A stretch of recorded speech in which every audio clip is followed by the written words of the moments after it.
noting existing traffic volumes, noting that road improvements and super street configuration are deterring some existing residents, stating concerns about traffic from the development and needing turn lanes and visibility in the future, noting public safety response times in the area outside of Garner, noting pedestrian deaths along 401 and in adjacent areas, and asking for a bus stop.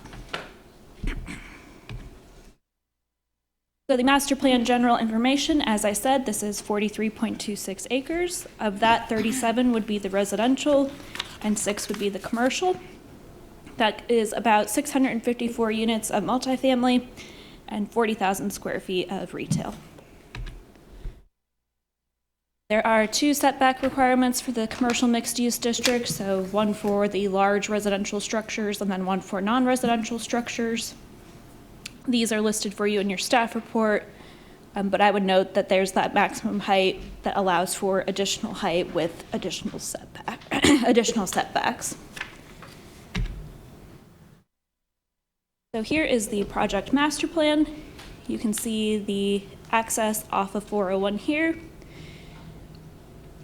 and access off of Farm Road, which would have 3 points, here, here, and here. There are 2 amenity buildings proposed, as well as a central amenity area with a dog park and a play area for kids, and then an additional dog park area here. There's also a trail that goes around the SCM, and then this enhanced pedestrian network, which would have pedestrian scale lighting and some larger sidewalks in areas. This portion of the enhanced pedestrian network would have a public plaza spanning somewhere between these commercial retail areas. There are some smaller garage type buildings and then dog wash stations, as well as a few smaller apartment buildings here.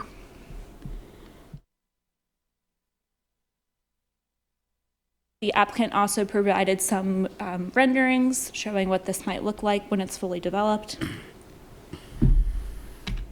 And this is an area of the pool amenity. Tree canopy cover would be the sliding scale of 18 to 20%. The master plan currently envisions 20% preservation. The perimeter buffers is a 15-foot perimeter buffer along the southern property line and then street buffers along the adjacent roads. Street trees would be provided 1 every 40 feet. Then the total open space requirement is 10%, which is 4.24 acres. Of that, the master plan envisions 14%, so approximately 6.3 acres. 1.6 acres would be that active open space requirement. They are providing 2.24 acres.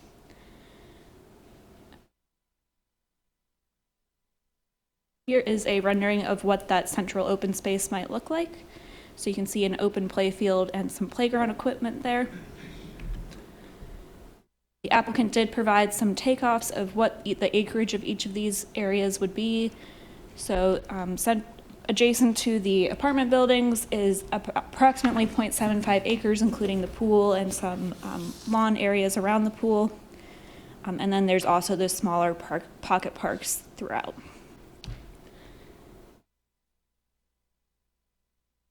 There are FEMA designated floodplains and associated 50-foot buffer, as well as that additional 10-foot buffer that the applicant is committing to.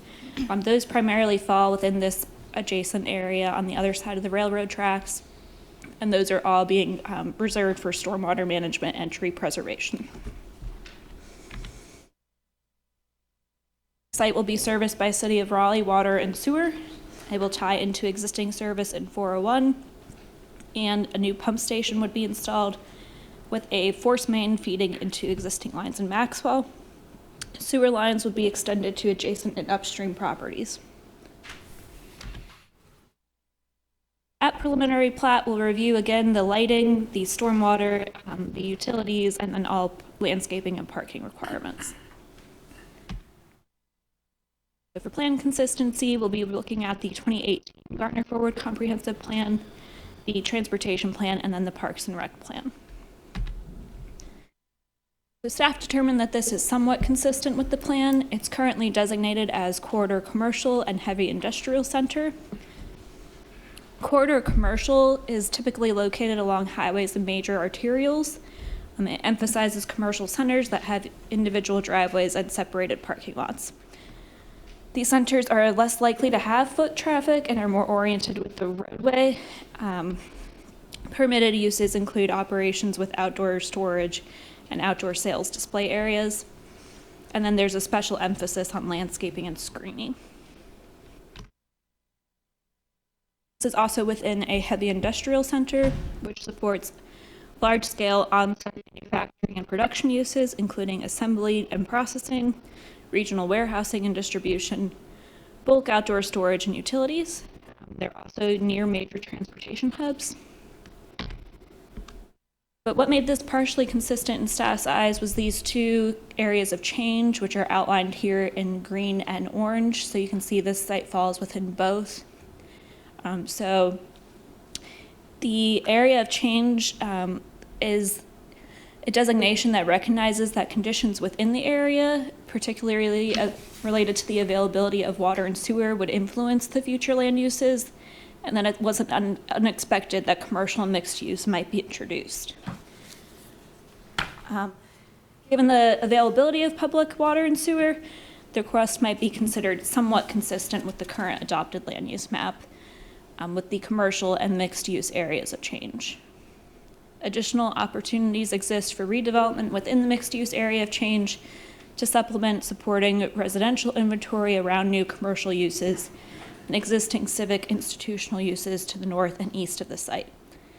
The applicant has worked to include a commercial component along US 401 and under the direction of NCDOT, has limited the number of driveways along that frontage.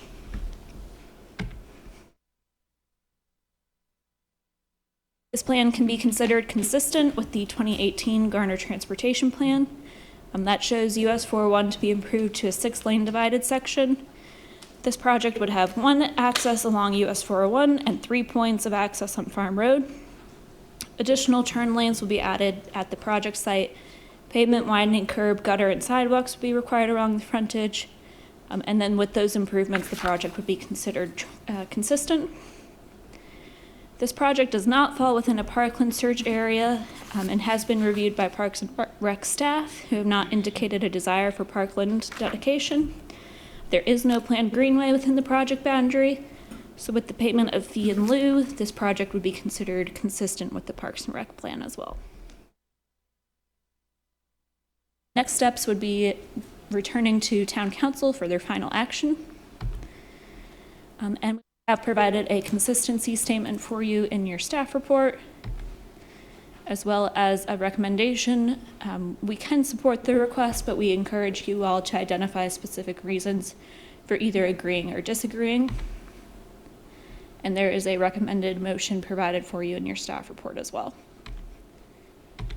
And the applicant is here with a presentation and to answer any questions. Thank you. Before we get to the applicant, any questions for staff, clarifications, comments? Yeah, in terms of your report, I must say I've never seen a somewhat consistent determination. Have we seen projects like this that may have been worded differently as opposed to the wording of somewhat consistent? And how was that wording done in the past? Or is this a first due to the fact that it's in an area of change? 401 Crossing was within an area of change, but I think that language we provided was either consistent or inconsistent and left that up to you all to decide on whether you wanted to pursue that. Because this one falls within 2 area changes, I think that there was more staff support for it to be at least somewhat consistent with that plan, because there was that recognition of change in the future. So it's both commercial and mixed use, and this plan provides both of those.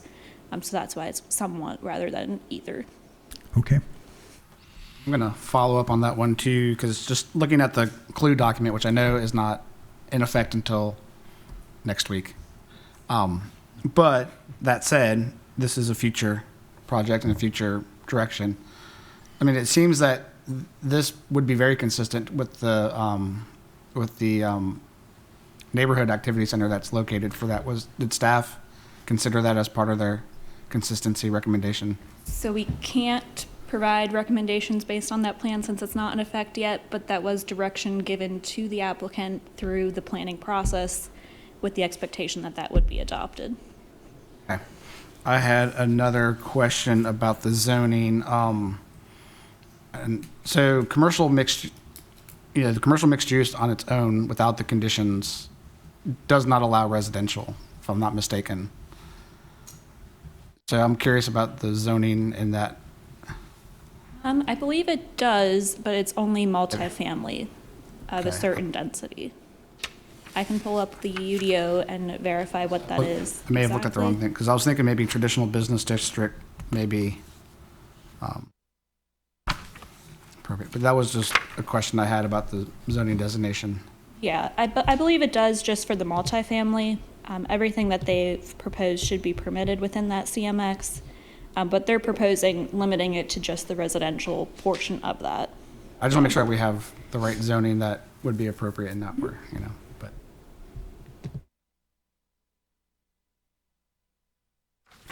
Any other questions for staff before we get to the applicant? Did have one regarding the tree canopy cover in the document. We have that listed on page 17. In that master plan envisions 20% of preservation, and then in parentheses 8.20 plus or minus. Is that 8.20 included in that 20%? I mean, is that included, or is that like an additional? That's the 20% calculation is 8 point, Okay. yeah. And John, I did pull up the UDO. It's the large-scale multifamily and upper-story residential are permitted by right. Thank you. Mhm.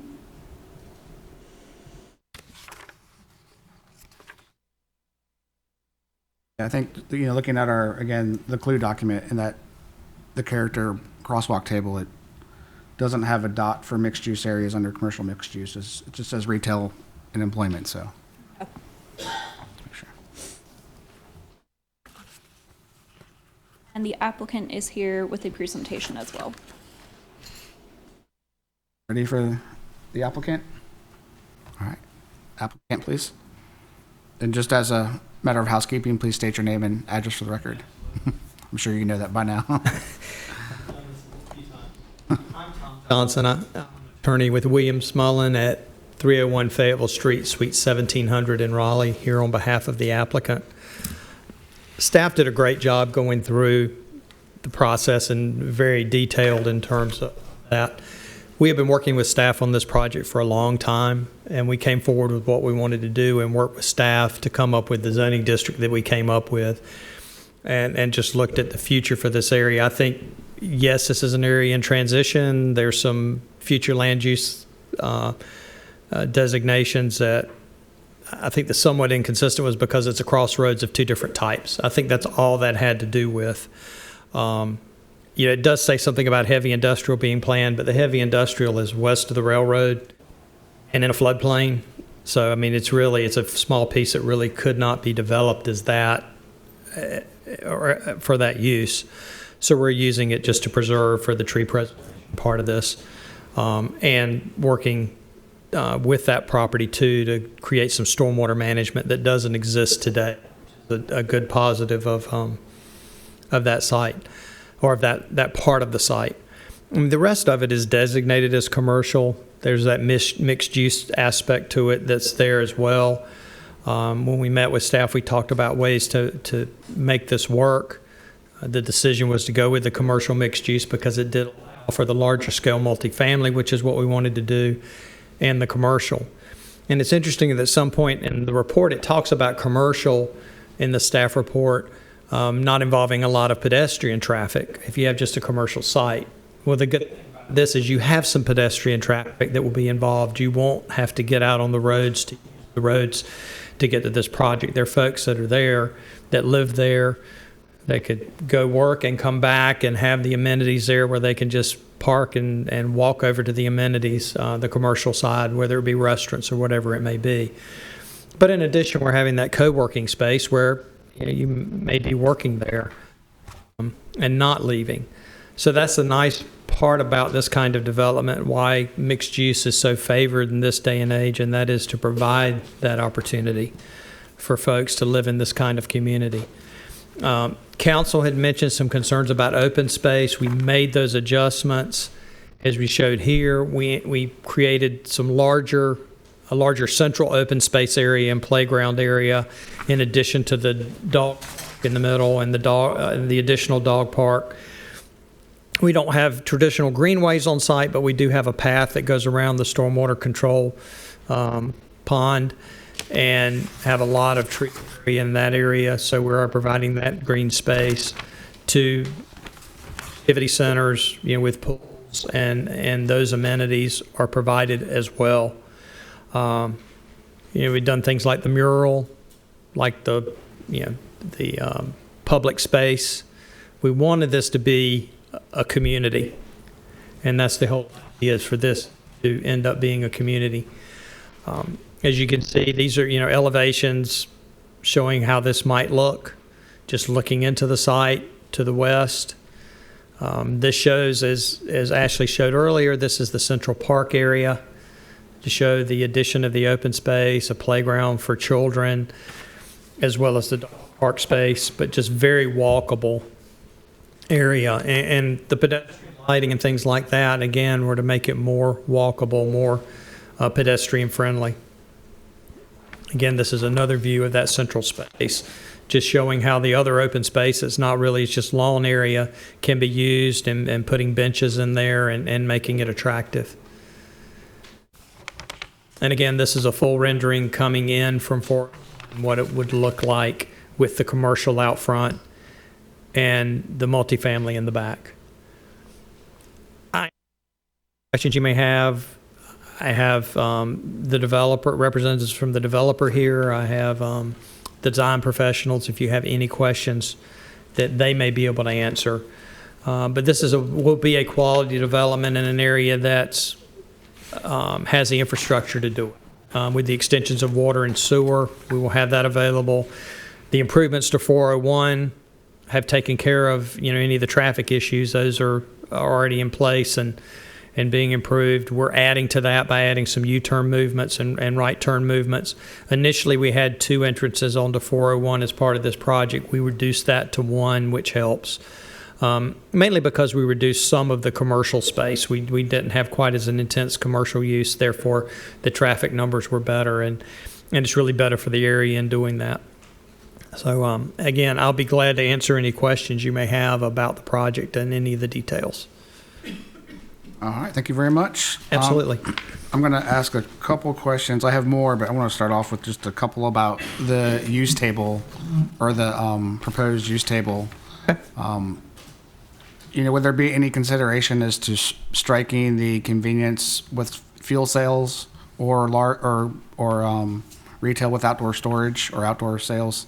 A little concerned that if you have this mixed use development, but you put a gas station out front, or you put out a car lot, makes me a little concerned. But those are the only two that kind of stood out. Right.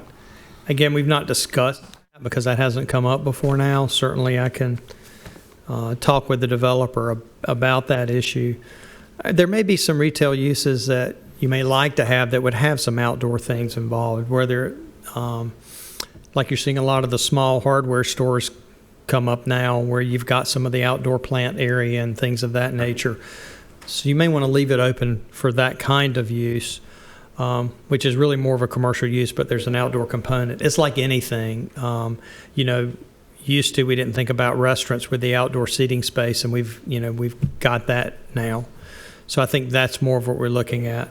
The focus of this isn't really to bring a convenience store, because there are others in the area. It's to get commercial retail space.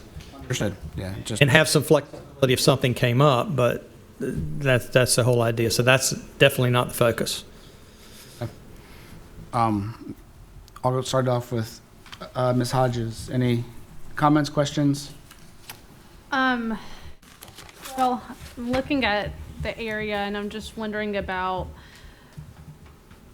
really the noise pollution in the area and how noisy traffic is coming down 401 and also with the racetrack that's very close by. I live maybe 5 miles, a little bit further in off of Old Stage from there, and I can hear the racetrack in my house, a brick home built in the 60s, on the weekends. So I'm just wondering if the developer has taken that in consideration with those apartments there, or what extra, infrastructure, well, other than trees, because you're taking down more trees to build these, how that's been taken in consideration. Some design elements that you can see, like buildings wrapping around the pools. The commercials out front, so where most of the noise will be with respect to 401 is going to be buffered by the commercial space up front. This is not unlike a lot of apartment developments that are around the area and their proximity to major highways. Didn't really think about the racetrack, but certainly there are a lot of things like that that are around, but we don't anticipate that being a problem with modern construction and all of that unless folks are outside and they might hear it. We don't expect that in the apartments themselves to be an issue. And it hasn't been an issue, like you say, with the large apartment complexes that are adjoining major thoroughfares. That has not been an issue in our experience. I think is my only question for right now. I'm kind of going through it, but if I come up, see something else. I'm okay for now. Good. Mr. Boylan? Yeah. Questions. My questions revolve around the stormwater. I cannot wrap my head around what is proposed. You have one large stormwater control pond. Correct. Is everything from this project going through that pond? No. Two components to it. The commercial component will be underground storage. So there will be an underground system to store that stormwater. And then the pond back will handle the rest of it. And it's sufficient to handle that. Part of that stormwater management pond, as the engineer has explained to me and said previously, is where the stream is, and that will help with that stream in terms of managing some of the runoff in that stream. So, I mean, it's a good thing for it to be at that location because that is the low point. There's some wording, at least in the staff report, about having all the trees remain in the western part of the project be part of stormwater management control. Is that where you just referred to, or is there overland flow going into that you are not taking through the pond?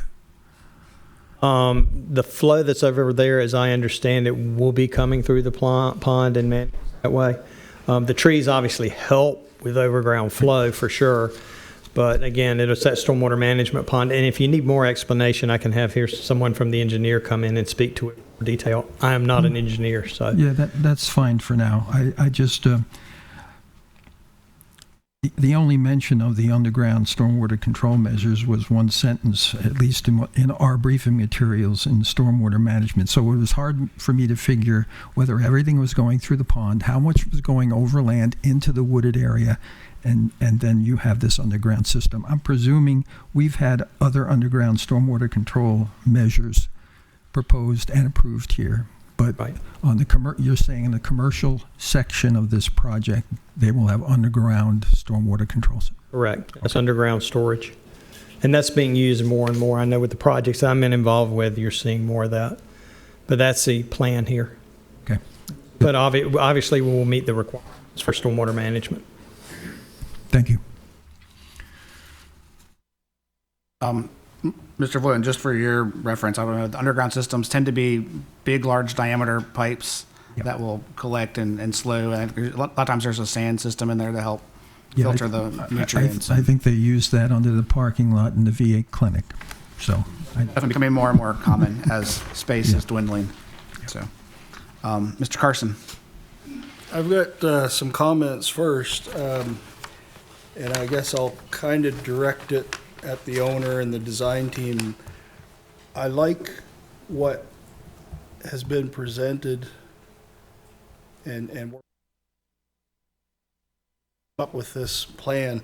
You've got the enhanced pedestrian corridor, which I think is kind of in line with where the clue documents are trying to lead us.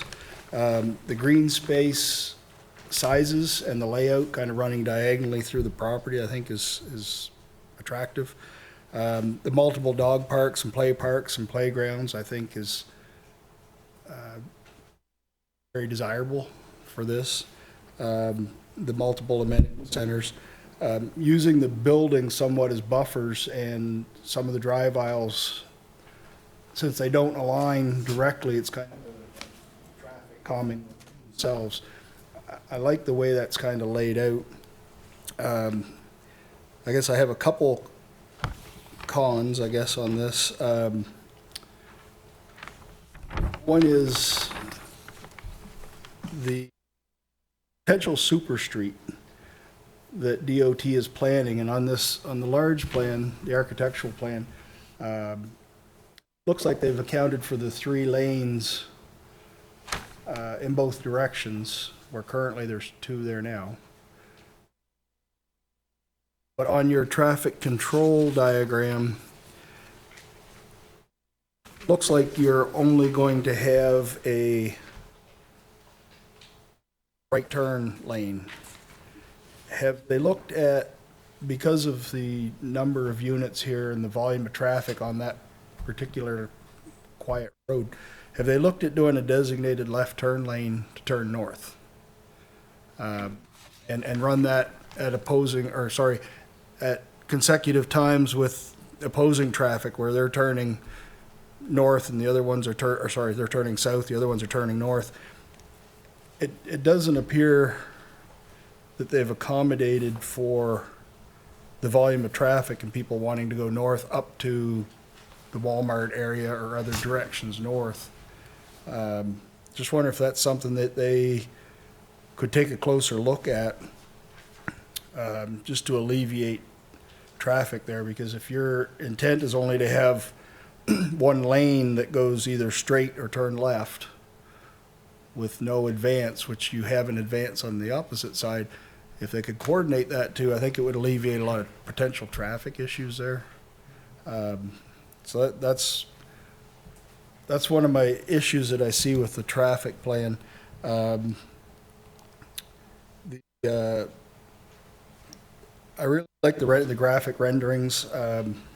It's easy to visualize that. Initially, I was a little bit hesitant with the parking lots along Fayetteville Road, but when I see the layout and how that's set back, and that's going to be kind of a natural dispersion of noise from the traffic when you get back to the residential section, I think that's nice. So I just want to say thank you for working with the town and coming up with this. I can see a few people's fingerprints on this, and I kind of like what they did. So that was my only question, was it looks like they've accounted for the super street, just not, I think they're missing a lane there on Farm Road to turn north. And I appreciate that. I can have the traffic engineer come up either now or later. If you want him to come up now, he can speak to that.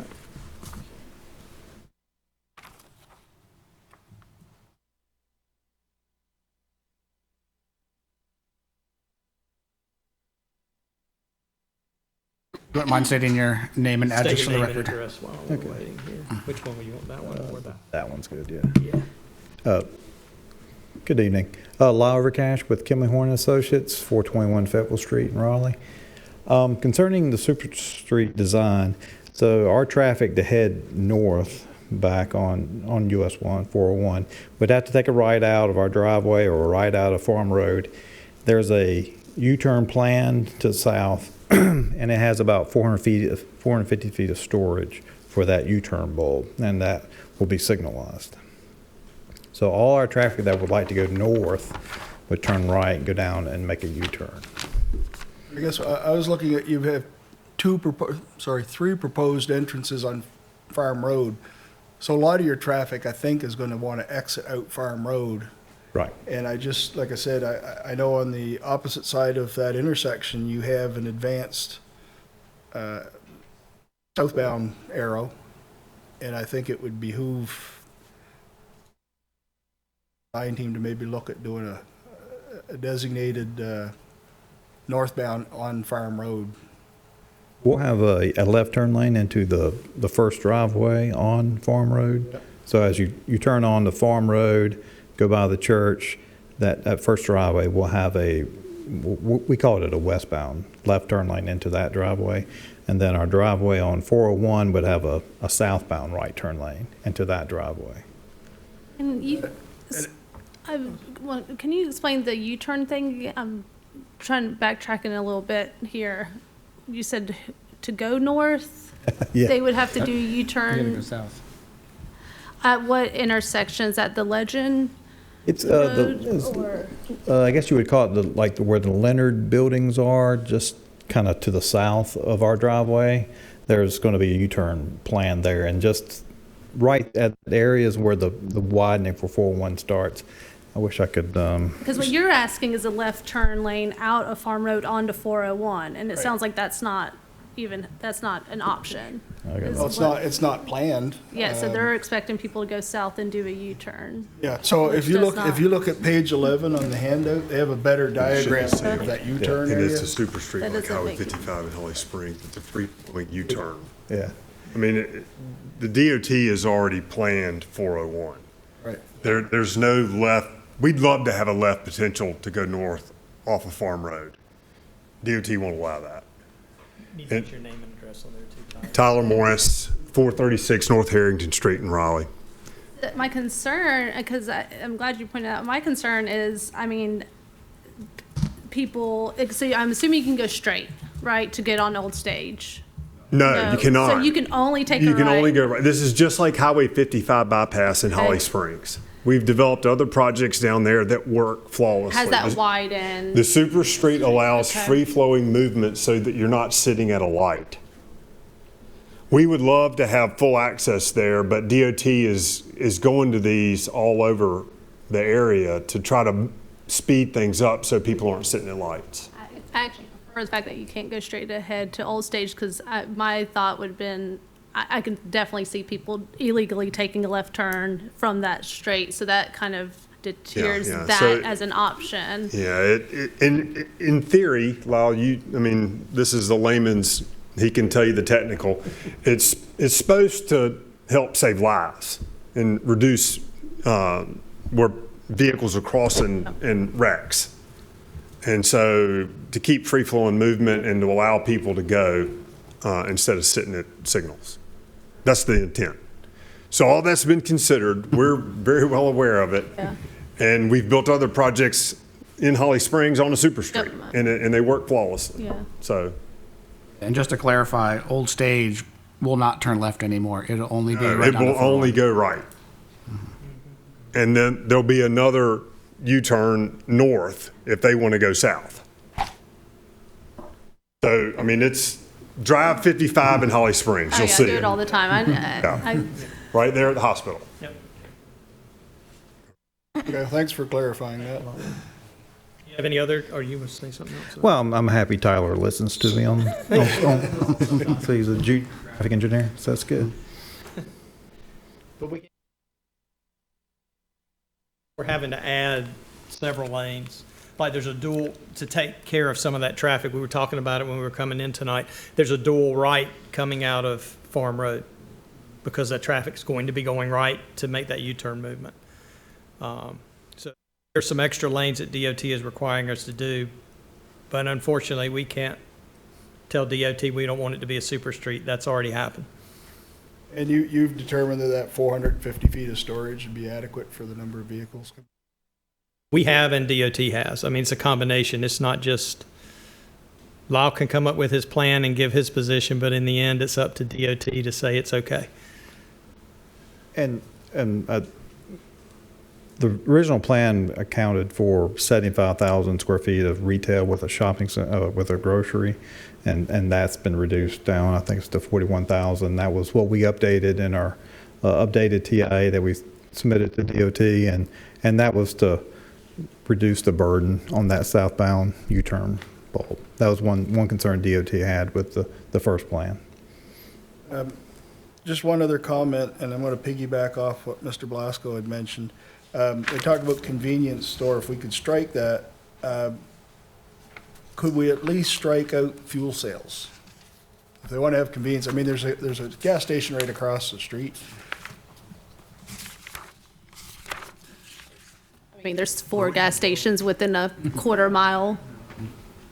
And they're showing both options, convenience store without fuel cells and convenience store with fuel cells. So I kind of agree that if that was something that could be. We understand that, and that is not, as I said earlier, what the goal is. But we do like having the flexibility if something completely changed to be able to do that. And I know that's tough, but that's not at all what we intend here. The rendering, when you look at it, and we're doing Tyler's involved with multiple projects like this all around the Triangle and other places, but the goal is to get retail that would support the apartments. And fuel cells isn't part of that. Just like we went away from the grocery idea here. My concern is kind of twofold. One is there's enough gas stations along there. Right. Secondly, that would have underground storage. You're going to have an underground detention system for that commercial. You could potentially have leakage into that, which would get into the storm system, which could go unnoticed. So that's why I was asking if they could at least look at accommodating striking out fuel options, but we'll leave that up to you and the town, I guess. Well, and I wanted to address the 2 points you made. Number one, there are a lot of fuel cells around there. Then that's going to make it less likely that anybody wants to go here to sell fuel because there's already some already out, a good number already out there. The second thing is these type of systems get put in place all the time, the stormwater and the tanks is much more stringent than it used to be in the past. So all of that's taken into consideration and has to be engineered so that it's safe and so the alarm systems are in place or whatever if there's a problem. I know we're going into a lot of hypotheticals here. That is not at the top of the list to be done here. The top of the list are some things that are going to serve the apartments, whether it be restaurants, some smaller retail, that type of thing is what, maybe some small service industries that would be in there. That's the type of focus that we want to have here. Not fuel cells. Let people go to the fuel cells place because it won't fit in with what we're trying to do. Because that's an automotive use. And there's several things here that point against that. One, vehicle charging station, so we're looking to go electric rather than having gasoline and fuel. We're doing that. And the other thing is the pedestrian plaza and things like that. We want to be pedestrian. We don't want to be automobile oriented. But at this point, we don't want to eliminate that flexibility that you would ordinarily have in commercial mixed use. That's where that's where that position is at this point. But if the intention is not to really focus on it and have it, why would we not just take it out?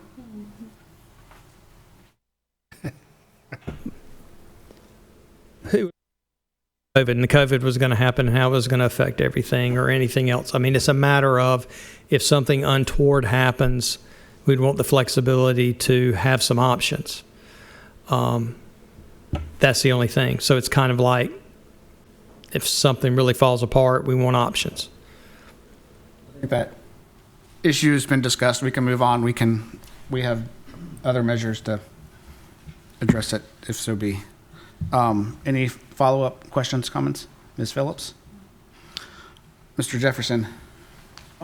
Do we have is there any, and I don't know if this is DOT, but is there any plan for public transit access, bus stop on that frontage on 401? It's not on the line now, nor are we aware of a plan.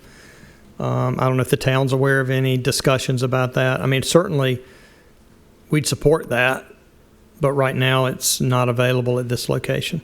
So if we were to add that at the time that becomes a need, that you would be open to adding that for your residents to help reduce some traffic, you would be open to that?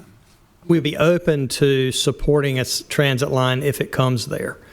So in other words, if it comes, we'd be open to working to coordinate with that. We can't put in a transit line and we can't develop public transit. We can't do that. We're not in the business of that. But should it come there, yes. We can always ask for an easement to be provided for a future stop, but. We could do that if, but right now there's just nothing in the plans to do it. And we've done other developments where we would put that in because public transit's already there, but that's just not the situation here. And there's no plan that we're aware of to put public transit down here yet. Well, But if there's a need for a bus stop, if it happens and there's a need for a bus stop, I mean, I think we'd provide a bus stop. I mean, that's all we're at. I mean, Yeah, I'm that's all. asking. That's I'm it. not asking you to put a bus station on your property. I'm just asking if there would be a right-of-way for a potential bus stop for your residents to access the public transit line. I mean, we already have, buses that run 401, so if there was an option, that's all. If that is an option and that's available, we'll be glad to support it by putting a transit stop there. I mean, I think with the, the addition of EV charging stations, you're starting to suggest a more sustainable approach to traffic and movement and automobile traffic. So that would just be one thing that would be very, very helpful if, when the time comes. So Right. That's, Sure. And it seems like you would potentially have that right of way in the plan.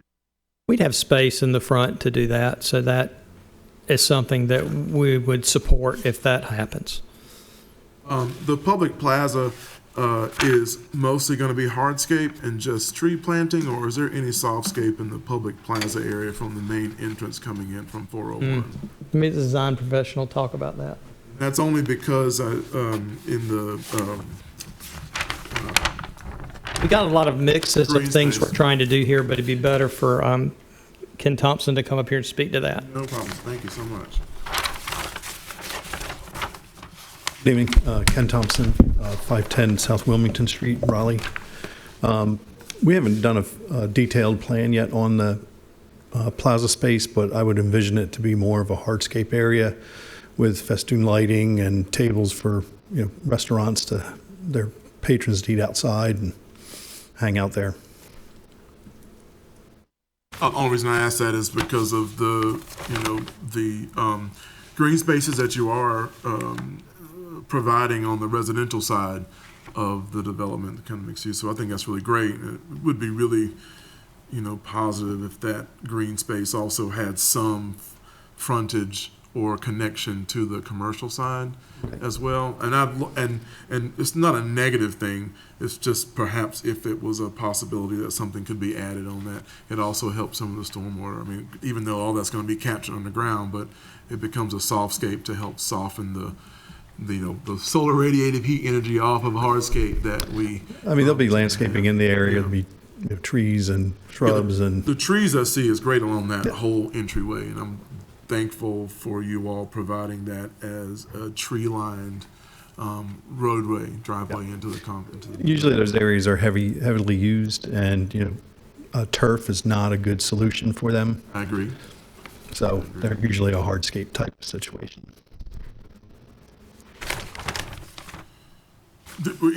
Any thought that any of that hardscape might be permeable paving at all in some way that helps?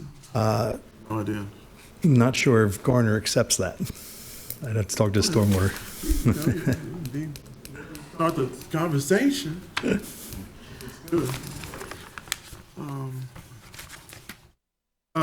Have you all thought about, I don't see in our packet yet any discussion on building materials just yet, or perhaps I may have missed that. Have you made that suggestion on the building materials throughout, from the commercial to the residential component?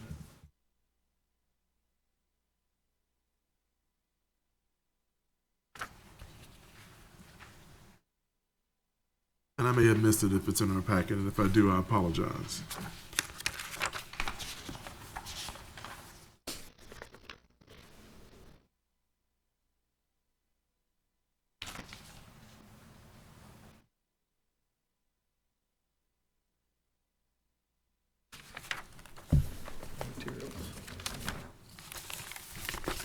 I don't think we've gotten to the point where we've looked specifically at that, but the renderings are consistent with what we've done on other projects and what we'd be looking at doing here. But the specifics of what particular materials here or there, we've not gotten into those specifics. Would you, in the process, be willing to kind of review that a little bit more, perhaps at some point, so that we have an idea when this, and if this goes forward, what, we have some very kind of potential issues with certain materials, and because of the longevity of something like this, we want to begin to suggest that it's able to maintain itself over a long period of time, especially in the neighborhood. So this would be required to meet the building material requirements of the UDO in Section 9, which has, I believe it's a 50% stone or masonry component, as well as the transparency, and then vinyl siding would be prohibited as well. So that's part, it's really early on because we do that during site plan, but do you want to speak? Well, were you asking if we're going to use vinyl?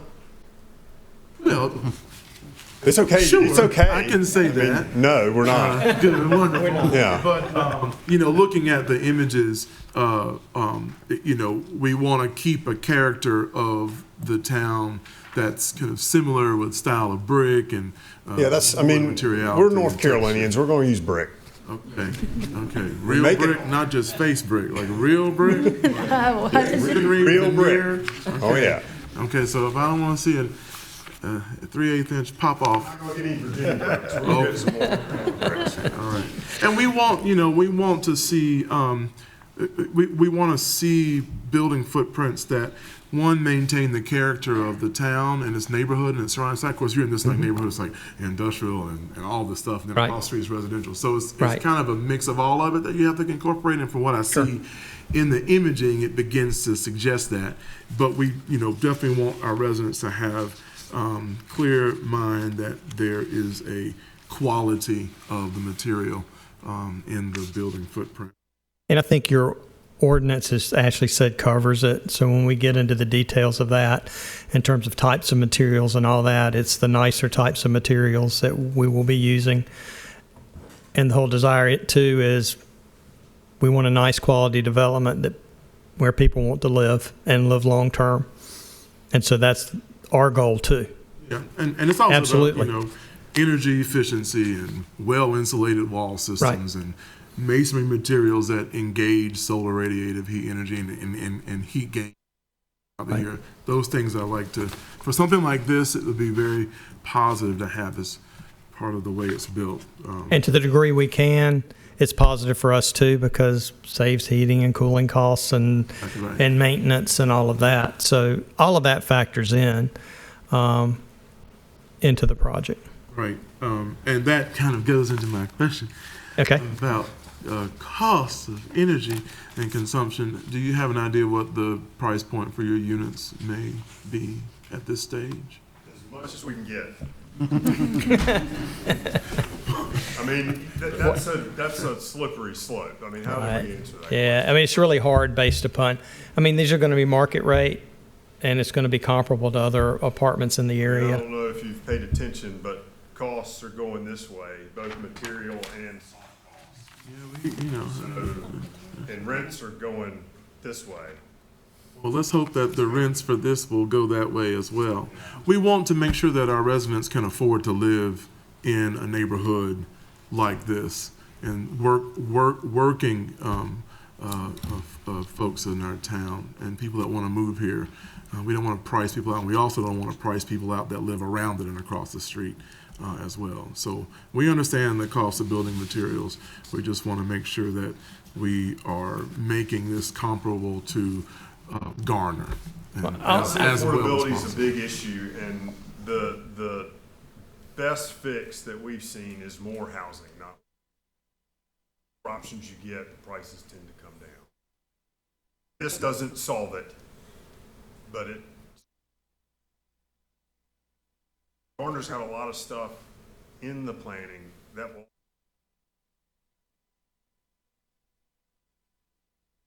have to be part of that menu. And I've worked on another complex here in Garner several years ago, And the demographics after it was built showed that it was, I mean, teachers, a couple of teachers who, may be in the apartments and were able to afford it fine, or emergency personnel or others. So they're there, the demographics, even though it wasn't what you would say any, affordable limits or anything on it, people are living there. They're the working people that support us. We'd like to see more than those numbers. Yeah, right. And I'm but not the gonna numbers berate it. bore out in terms of who was living there, and they may work a good ways away from here, but they've chosen because they want to be in Garner and live in Garner, and the rents are cheaper than if you're in the middle of downtown Raleigh. So that's the goal. Thank you for that. Let's do our best to keep that. I want to say that I appreciate the plan. It seems it's very, I think, well ordered. I think it's well organized. There's a really, I think, beautiful way of enhancing this pedestrian corridor that is not only for the car, it's tree lined. I see lots of potential planting in the site. I think Ms. Glasgow might. But I appreciate the beginning of thinking about the commercial along the streetscape. For some reason, I want to see another building on the edge of 401, but it seems like we could, maybe there's another footprint that, becomes more, maybe the next thing that you add is another retail, like you said. But I appreciate the order of the site and the kind of organization that you're trying to incorporate as I can see now. So I will hold back my comments now. I'm sure I may have some others. You've made some really good comments. I mean, honestly, and some great questions. But the retail side, the commercial side, we don't have it exactly laid out. We know it's going to be 40,000 square feet of commercial, but it depends on what's going to come as far as how that's organized. But the idea of the road coming in the middle and there being a pedestrian plaza, that's all part of it to support the commercial. How that's ultimately configured, we really just don't know right now. Depends on the users. And I'll also say, I really appreciate you incorporating art into the building Thank you. footprint. Let's see more of that, please. Thank you. Certainly. Mr. Blasco. All right, do have some questions and comments, maybe somewhat directed towards staff, but I'm curious if there was any discussion about actually pursuing a higher density than what you all are proposing at this point. Looking at higher story count. This is sort of that kind of entry or terminus of that big corridor, which we're going to see a lot of redevelopment. BRT is coming, not this far now, but it's going to come down this far. It's going to go to Wake Tech, if things go well. Right. I mean, that's kind of where it's. If we all hope that's where it's moving in the future. It's not planned yet, but we hope it's. So my question is, was there any discussion about actually increasing the density and going 6, 7, 8 stories and? Given the current, yeah. No.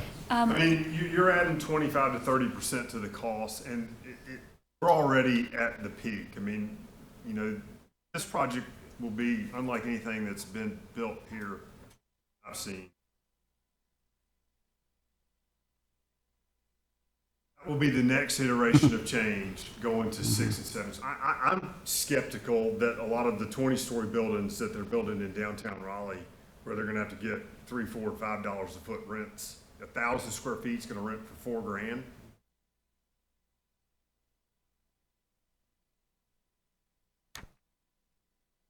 So I don't think we're there yet, and I don't even think that it's in my time horizon. It might. That's 6 and 7.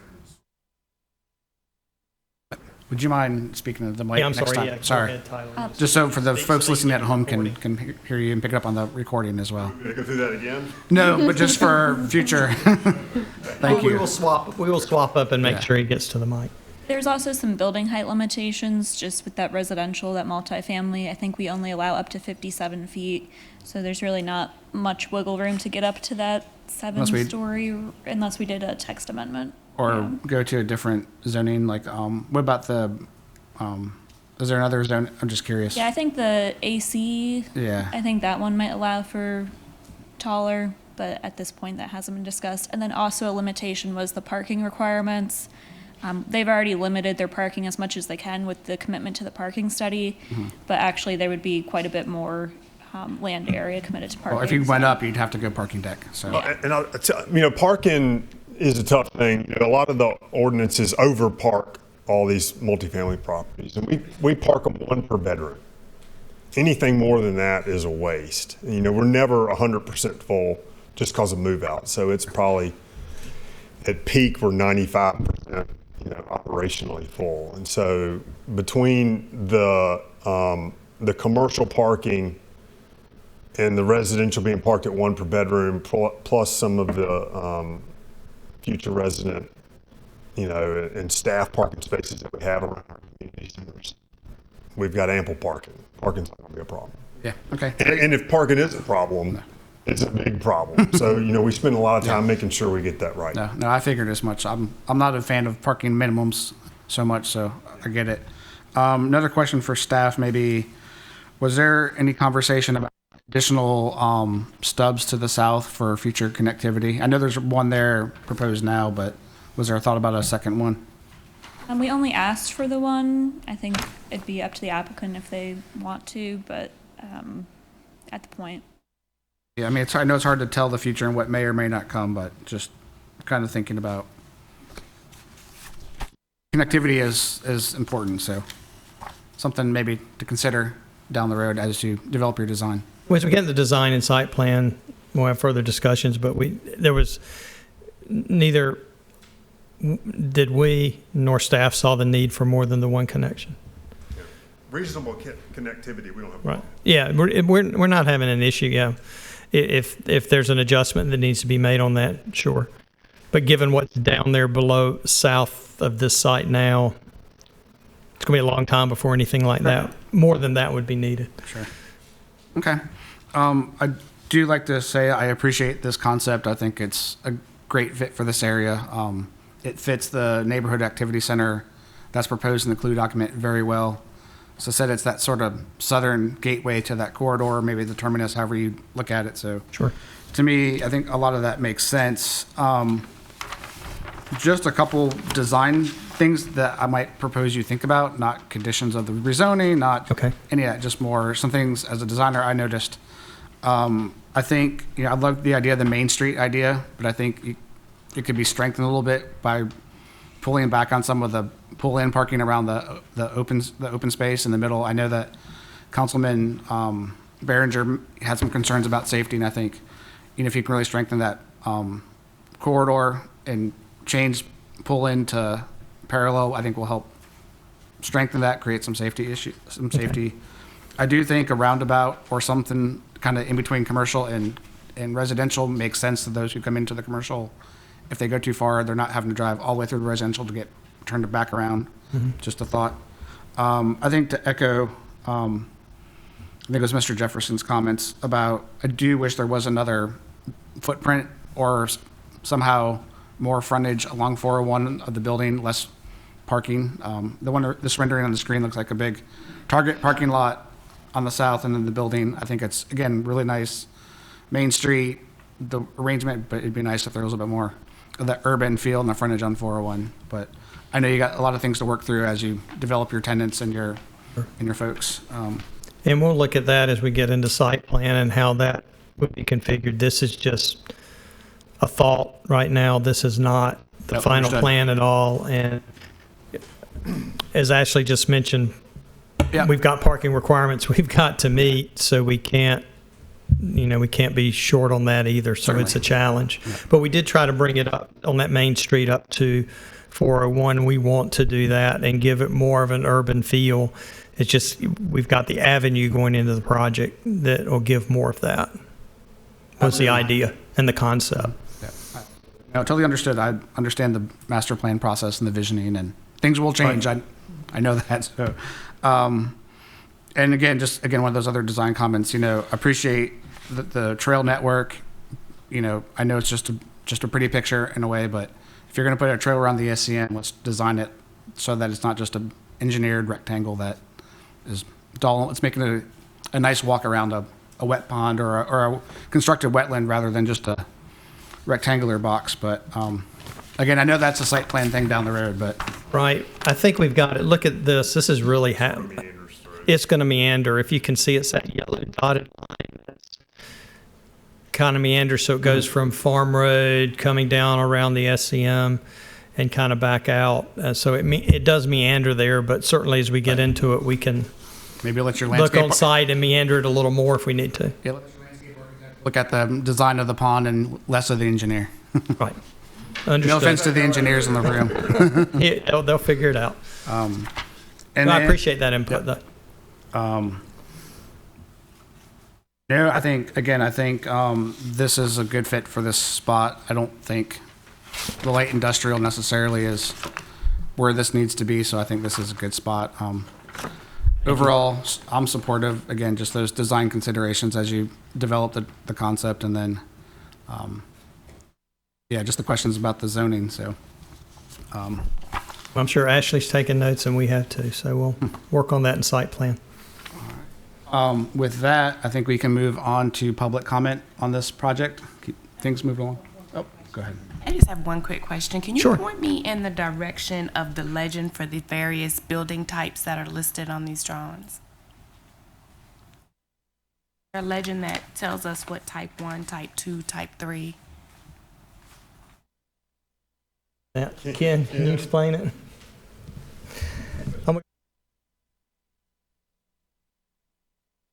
It's could speak to the- in this legend kind of, but it's really small and hard to read, and I apologize for that.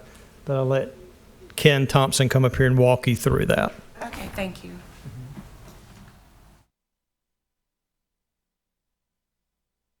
Can you restate your question again, please, so I get it? On the drawing, each building has a type.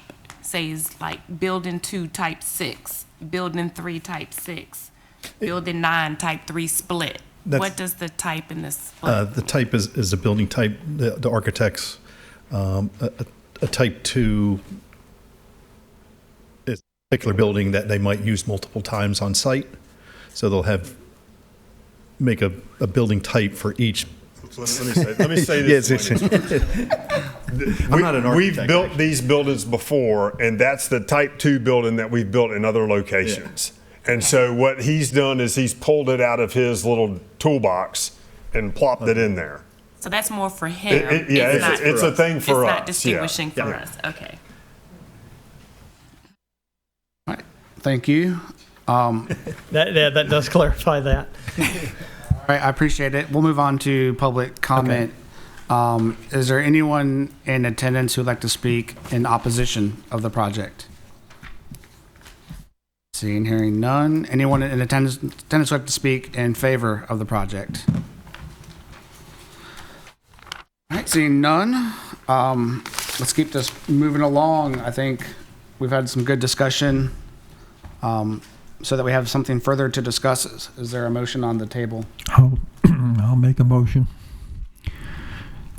I move that the Planning Commission accept the consistency statement detailed in Section 6 of this report as their own written recommendation regarding the consistency of the request with the town's adopted land use plans, and recommend approval of CZMP 2214 to the town council. While full consistency with the town's long-range plan may be difficult to affirm, the project's location in 2 areas of likely significant change and readily available water and sewage tie-ins make what is proposed a reasonable request. Second that. All right, we have a motion and second. Before we take the vote, any final discussion? Is there any comments from anybody online, from Ms. Harrison, or I know Jeff's?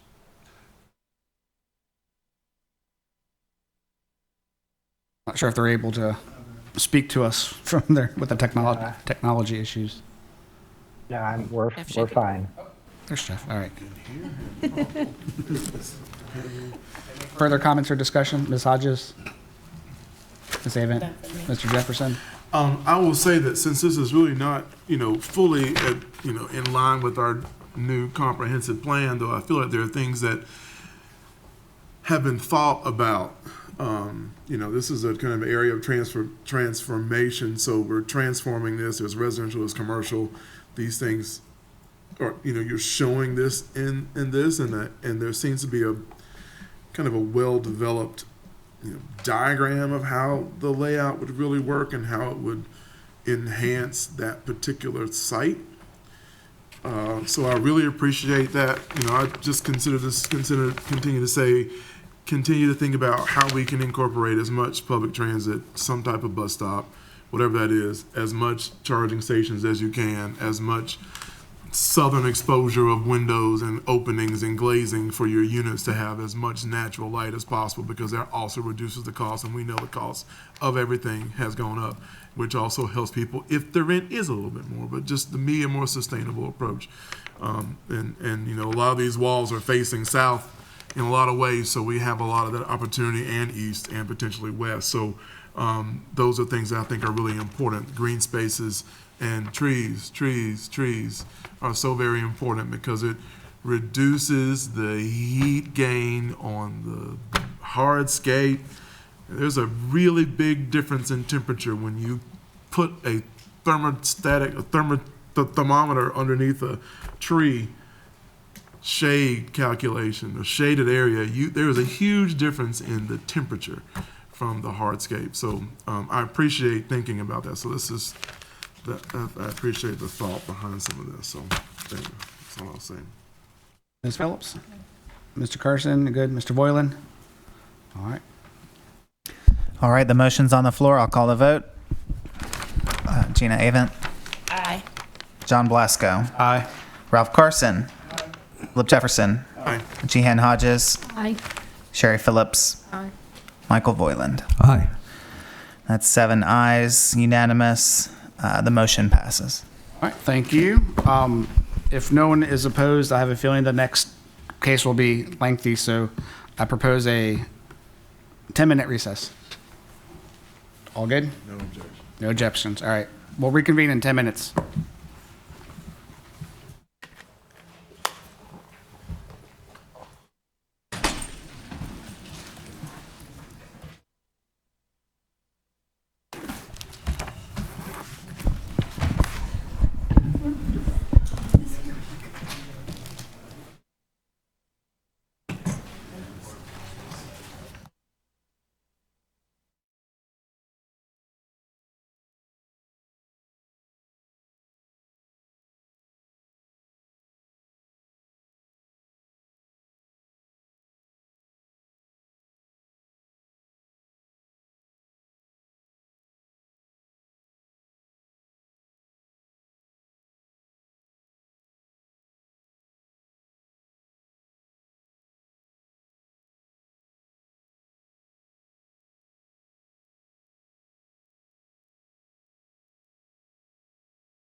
Thank you for your patience and appreciate the break. I'm sure everyone.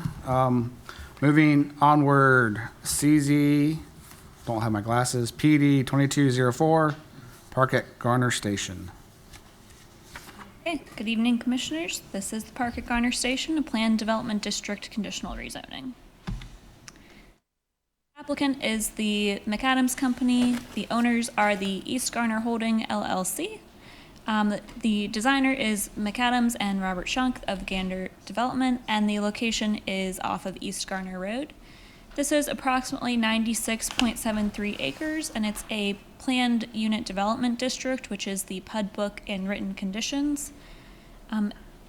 It was submitted with the old ordinance, so it would be adopted now as a mixed-use commercial and multifamily zone district. Here is the location of the site on the north side of Garner Road. You can see this is the town property, and then the Garner Recreation Park, and then Creech Road Elementary to the north. The railroad runs along Main Street to the south of the site, and then there is some adjacent multifamily development, including the avenue at White Oak, which is a townhouse development. Adjacent land use and zoning. So as I said, Creech Road is to the north, and that is zoned rural agricultural. There's also some multifamily zoned property there.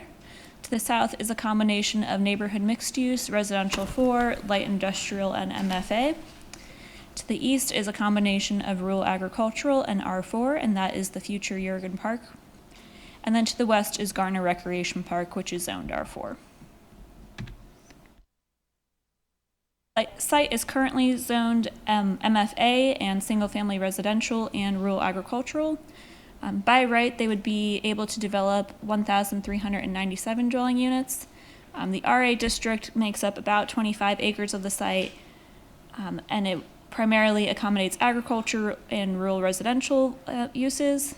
The R4 district is for moderate density residential, and then the MFA is for neighborhood scale multifamily dwellings. At the time of the application, there was the Garner Road Overlay District, and this project does not include any of the prohibited uses, except for bars and nightclubs, which can be allowed as long as they are not within 150 feet from a residential use. I'm not going to go through all of the zoning conditions because you all have seen this case previously, but I will highlight what has changed since then. So the permitted use table has stayed the same. On condition number 2, now 75% of the townhouse units will have a 2-car garage, and individual units will feature a covered front stoop, and a minimum 25% of townhome units would have a open space and a minimum 80 square foot covered front porch in place of a covered stoop. Townhouse first floors would have minimum 12-inch separation from grade, and exposed foundation would be clad in masonry or stone veneer. In condition number 3, the word apartment has been substituted now for multifamily dwelling units to allow for some more flexibility in uses. So those changes have been made to the conditions, and then also multifamily buildings that front collector streets would provide street level activation through inclusion of porches, stoops, or covered pedestrian entry points. In condition number 4, the non-residential buildings, the ephes or synthetic stucco would not be used in the first 4 feet above grade. And the majority of these other conditions have remained the same since the last time you've seen it. The rear-loaded townhomes will have a rear deck, and front-loaded townhomes will have a 8x10 rear patio.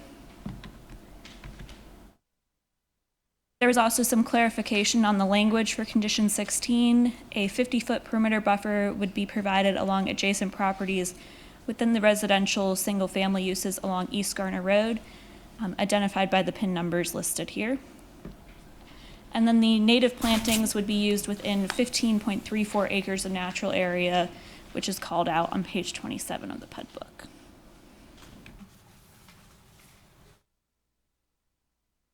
The developer will construct a paved multi-use path to be extended to Garner Recreation parking lot or to the existing bridge at the existing trailhead.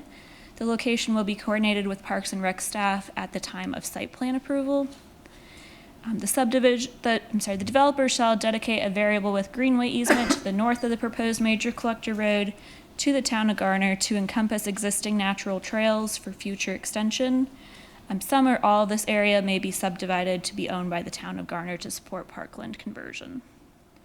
And then a 30-foot access easement would be provided from the major collector public right-of-way to the Jurgen Park boundary.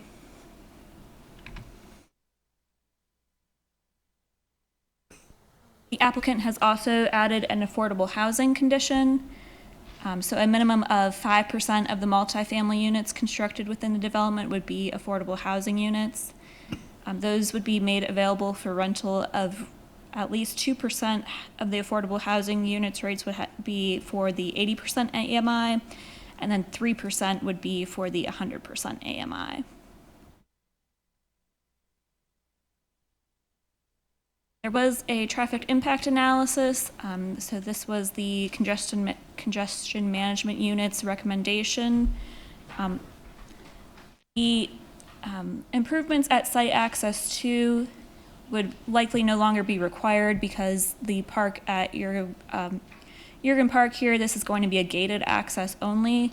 And so that would be developed with the town park development of that site rather than with this site because it's no longer a full entry point. Also up at the corner of Creech and Garner Road, this right-hand turn lane would not be able to be constructed because that is the historic Banks property. However, there would be that new collector road that goes from Creech Road to Garner Road. So that provides for an alternative route rather than turning right at Creech Road. Master plan general information. So the plan has been amended and now is proposing 350 max townhomes, 600 max apartment units, and then 35,000 square feet of commercial. The lots and setbacks remain the same. There will be that buffer along the single family homes and then the minimum 25-foot setback along the entire perimeter. And then any other buffering would be determined by the specific uses that are proposed. The minimum separation between single family and multi-family buildings would be 60 feet. This project would have one point of access on East Garner Road and one point of access on Creech Road, with that for future emergency access via Jurgen Park that would be gated. Additional pavement, curb, gutter, and sidewalks and side paths would be installed with this project, and public greenway easements would be provided for future connections to the north. Here is the revised master plan. So you can see the expanded commercial footprint here along East Garner Road. There's also been some rearranging of the multifamily units here. And then some of the open spaces. I'm sure the applicant will get into more of the changes, but that previously there had been some discussion with the town about parkland dedication adjacent to Garner Recreation Park. After some further discussion with council and with staff, the applicant has decided that that is not the best path forward, and so has provided this revised layout. Applicant's commitments to some changes in the townhouse section as well, showing these wider townhouse units with 2-car garages. So previously they had all been those 3-story townhomes, and now they're showing sort of a wider product with those 2 stories. Plan consistency, we'll be looking at the 2018 Garner Forward Comprehensive Plan, the Transportation Plan, and the Parks and Rec Plan. With the 2018 plan, this would be considered inconsistent. It's currently designated as medium density residential, which includes single family, duplex, triplex, quadplex, and townhouse, with no less than 2.5 and no more than 5 units per acre. And at the proposed gross densities, we would be looking at 9.71 dwelling units per acre. The applicant has worked to incorporate some recreation amenities and neighborhood scale commercial, and the master plan does move away, but the master plan does move away from that medium density residential designation as a rule. The project is consistent with the transportation plan. The 2018 plan shows that Garner Road would be improved to 2 lanes divided with a 10-foot multi-use path. This project would have 1 point of access on East Garner Road and 1 on Creech, and then that put emergency access in Jurgen Park as well. And then pavement, widening, curb, gutter, and sidewalks would be required along the frontages, and with those improvements, it can be considered consistent with the transportation plan. The site does not fall within a parkland search area identified by the master plan. It does identify that multi-use path along Creech Road and East Garner Road, and this project includes that 10-foot multi-use path throughout the entire site from Creech Road access along the primary internal roads and then along East Garner Road frontage. So with the inclusion of the multi-use path, this project would be considered consistent with that plan. However, this project also went to the Parks and Rec Advisory Committee. They determined that it's consistent with the plan, and they've provided this statement. So the Parks and Rec Cultural Resources Advisory Committee reviewed the park at Garner Station development at their December 18th meeting. Representatives from the development team presented the fee in lieu option as well as a site plan that shows parkland dedication of 6.98 acres adjacent to Garner Rec Park for recreational ball fields. Based on the need for more ball fields, the committee voted to recommend accepting that land dedication as the remainder, and the remainder would be fee in lieu. However, as I mentioned, since that meeting, the applicant has engaged in further discussion, and since that was not called out on the adopted plans from Parks and Recreation, those have since been removed from the plan. Still consistent, it's just their recommendation was to accept that, and now the applicant's no longer offering that parkland dedication. So we provided a updated consistency statement for you, revising the townhouse and multifamily and square footage of each of those land uses, and have provided that for you in your staff report. While the request is inconsistent, staff recognizes that it could be a reasonable case for supporting the overall request, and that would any adoption of this plan would indicate a automatic plan amendment to the land use map. So the next step would be going back to town council for their final action and determination on reasonableness. We can support the request, but encourage the commission to identify specific reasons for either agreeing or disagreeing. And we have provided some motion options for you in your staff report as well. And again, here's the master plan, and the applicant has prepared a presentation and can speak to the changes made more specifically. Thank you. I do have a question for you, and we'll go to staff here in a second. So knowing that part of this they could just build by right, can you highlight what on their plan would not be allowed by right, hence the rezoning and this process? I might have to defer to Jeff on that. I think, let's see on the existing zoning. It was the overall unit count, but it's not an exact 1-for-1 but all the MFA zoned property here, they would be allowed to build those multifamily, and so that maximum density would allow for that over 1,000 dwelling units just in that orange zone here. So it's really that sort of RA piece that, and then as far as the commercial, would that be part of the MFA, or is that kind of separate? That would be separate. I don't think the commercial would be permitted in the old MFA district. So just again, they could currently walk out of here today, build 1,400 units on that one portion, and okay. And then just to again clarify, I know you kind of went over this, but curious to hear thoughts on maybe, it's zoned MFA, which is very much in contrast with the land use plan being medium density residential. Any discussions on that? Any thoughts? I'm just curious. Was that a discussion among staff, and is that something we overlooked during the future land use process, or? I can't, I'm sorry. I No, that's wasn't fine. with the town at the time that future land use plan was adopted, so I'm not sure the context of that. But I think it's been zoned multifamily for a number of years and was grandfathered in. That's correct. It's been zoned MFA since as far back in the zoning maps as I could go, to my knowledge. Just to clarify, that by right, that density count would be subject to a special use permit, which is a quasi-judicial proceeding that town council would have to approve. So it's not as if they could walk out and, Sure. and build this. Fair But enough. just wanted to clarify that. Yeah. No, thank you. I appreciate that. Yeah, so I believe, and Jeff can correct me, it's 200 residential units on any property would trigger that special use permit. Thank you.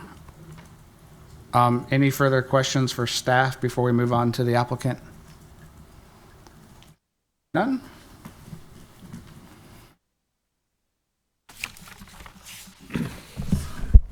Good evening, Mr. Chair, members of the Planning Commission. I'm Collier Marsh with Parker Poe at 301 Fayetteville Street.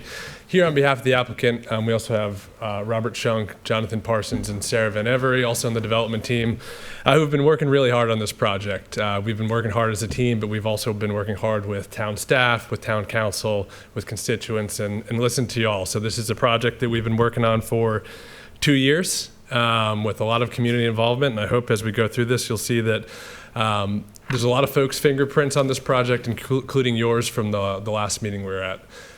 So site and surrounding area, for context, I think we're all familiar with the site, but it is worth noting that with 400 multifamily units, residential units permitted by right, this project is essentially asking to go back through the process to do something a lot better, to provide a lot more for the town, to provide commercial uses, to provide an integrated mixed-use development, and something that we're all excited to put right near Main Street. Now, the staff's presentation focused on the old comprehensive plan. We have been looking at the draft comprehensive plan from way back when. This says draft, we know it's been adopted, but we were following that all along, paying attention to what staff was recommending, what constituents were saying. And so when we look to the new comprehensive plan, which will be in effect next week, it's a totally different story. It's not medium density residential. There are two designations that apply.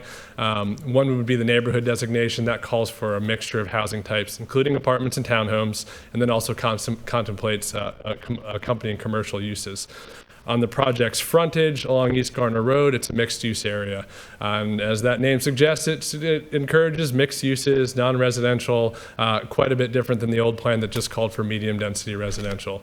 Another aspect of the new comprehensive plan is a lot of guidance as to what we want near Main Street. And what we want is a lot of activation. We want to bring more commercial uses there. We want to bring people there. So if you're going to put density anywhere, you're going to put it near your Main Street because it's going to bring the energy and the activity you want to make that area really thrive. So there's a lot of guidance on that. Another layer to the new comprehensive plan is the development change and intensity map. That talks about how much should a property change if it's going to be redeveloped. Are we talking about incremental change? Is it going to stay the same, or is it going to be something totally different? Here, this is a level 4A area to transform. That's on the higher end of the scale. We want something totally different than what's there today. We want some new energized activity areas. We want a mix of uses, and development should predominantly be between 3 and 5 stories. So totally different than the old plan, totally different than what's there today, but we think spot on with what we're proposing. Now, what are we proposing? This is not what we're proposing anymore, but this project requires a little bit of a history lesson because we started the process almost 2 years ago. It was filed around June of 2022, and it's gone through a lot of iterations. So when we came to you back on December 11th, this was the plan that we showed you. But we told you at that meeting that in July, we were ready to come to council with a totally different plan, once again, in July of 23, that did not have baseball fields. It was kind of more of an open space, similar development intensity as far as our proposed uses, but it didn't have those baseball fields. But we heard from town council members at that point in time that there's a need for some baseball fields in the town, and they saw an opportunity on this site to maybe obtain those. So we worked extensively, spent about 7 months working on plans and a lot of dollars to try and figure out how to make baseball fields work with this site and still check all the boxes. We got through that process, and when the dust all settled and everybody looked at the plan, everyone thought, do we really want these baseball fields here? Is that the appropriate use for this site? Is it the appropriate location for those fields, or should we think about that more broadly and address that separately from this project? So when we came to Planning Commission, we had the fields. After the Planning Commission meeting, we had a number of meetings with town staff and with council members, and essentially took a poll and asked about the baseball fields and asked about the project overall. And are these critical? Is this what we want to use this site for? And what we heard was no, that the baseball fields shouldn't drive this site, that that's not what we want here, and that the project should try and take advantage of that space that was formerly integrated within it and have a better overall mixed-use project, because that will further the development that we're seeking in this new clue update, and will further the goals for the downtown area to kind of create that lively mixed-use atmosphere we're seeking. So we kind of went back after that, and it's been a lot of work with this team right here. We went back to the drawing board to a degree. We went back to a version of the plans that we had in July, but then we went through all of the comments we heard. So we heard a number of comments from y'all at the last meeting, and we heard a number of comments from council as to what they thought was most important, things they'd like to see change, and we tried to address every single one of those comments. And so, to a high level, take a step back, the old project on the left, the new project on the right. To me, knowing all the details, I see a ton of changes. You might have to squint on your screens to see it, and so we're going to go through in a lot of detail. But when you give up those 7 acres that were formerly baseball fields and you mix it back into the site, you're opening up a lot of open space. You're creating a lot more green spaces that we didn't have before. We're able to be a lot more creative with how things are laid out. And so we made a whole ton of changes to the site to address the feedback we received. And so the overall changes, kind of the big picture changes that we've made since the last version that went to this body, we did remove those baseball fields, freed up some acreage that we then mixed throughout the site and created some better open spaces. We realigned our uses, we realigned our streets, and we realigned our open spaces. And we did it in an intentional way where we wanted to make sure that although we have different uses in different areas, that they actually interact in a cohesive way, and so that our open spaces flow from the retail to the multifamily, that our buildings front on the streets in the different sections of the development to create a cohesive development pattern, to start to integrate the site together, even though you might have retail here and multifamily on the other side of the street, that it all works together. We enhanced our open space, and we made a number of improved pedestrian connections that follow that open space, and I'll cover it in more detail in a moment. Using the little red dot you can see over on the screen on my right-hand side, but one of the examples is that we have our pedestrian passage through here, and there are open spaces that follow that passage moving east to west. And I recall Mr. Jefferson talking to us about, can you figure out a way to incorporate your open space through the site? Can we try to tie in the two parks to each other? So we have that section within the multifamily, but we also have our multi-use path that starts at Garner Recreational Park and goes through the site, comes down along the collector, and then goes into Jurgen Park. All along this section, multifamily here, we added a 15-foot wide green space next to the multi-use path to create that open, wide atmosphere, to have a larger, broad connection between the two sites. Trying to listen to what we heard from y'all and make a better project with a better kind of natural environment.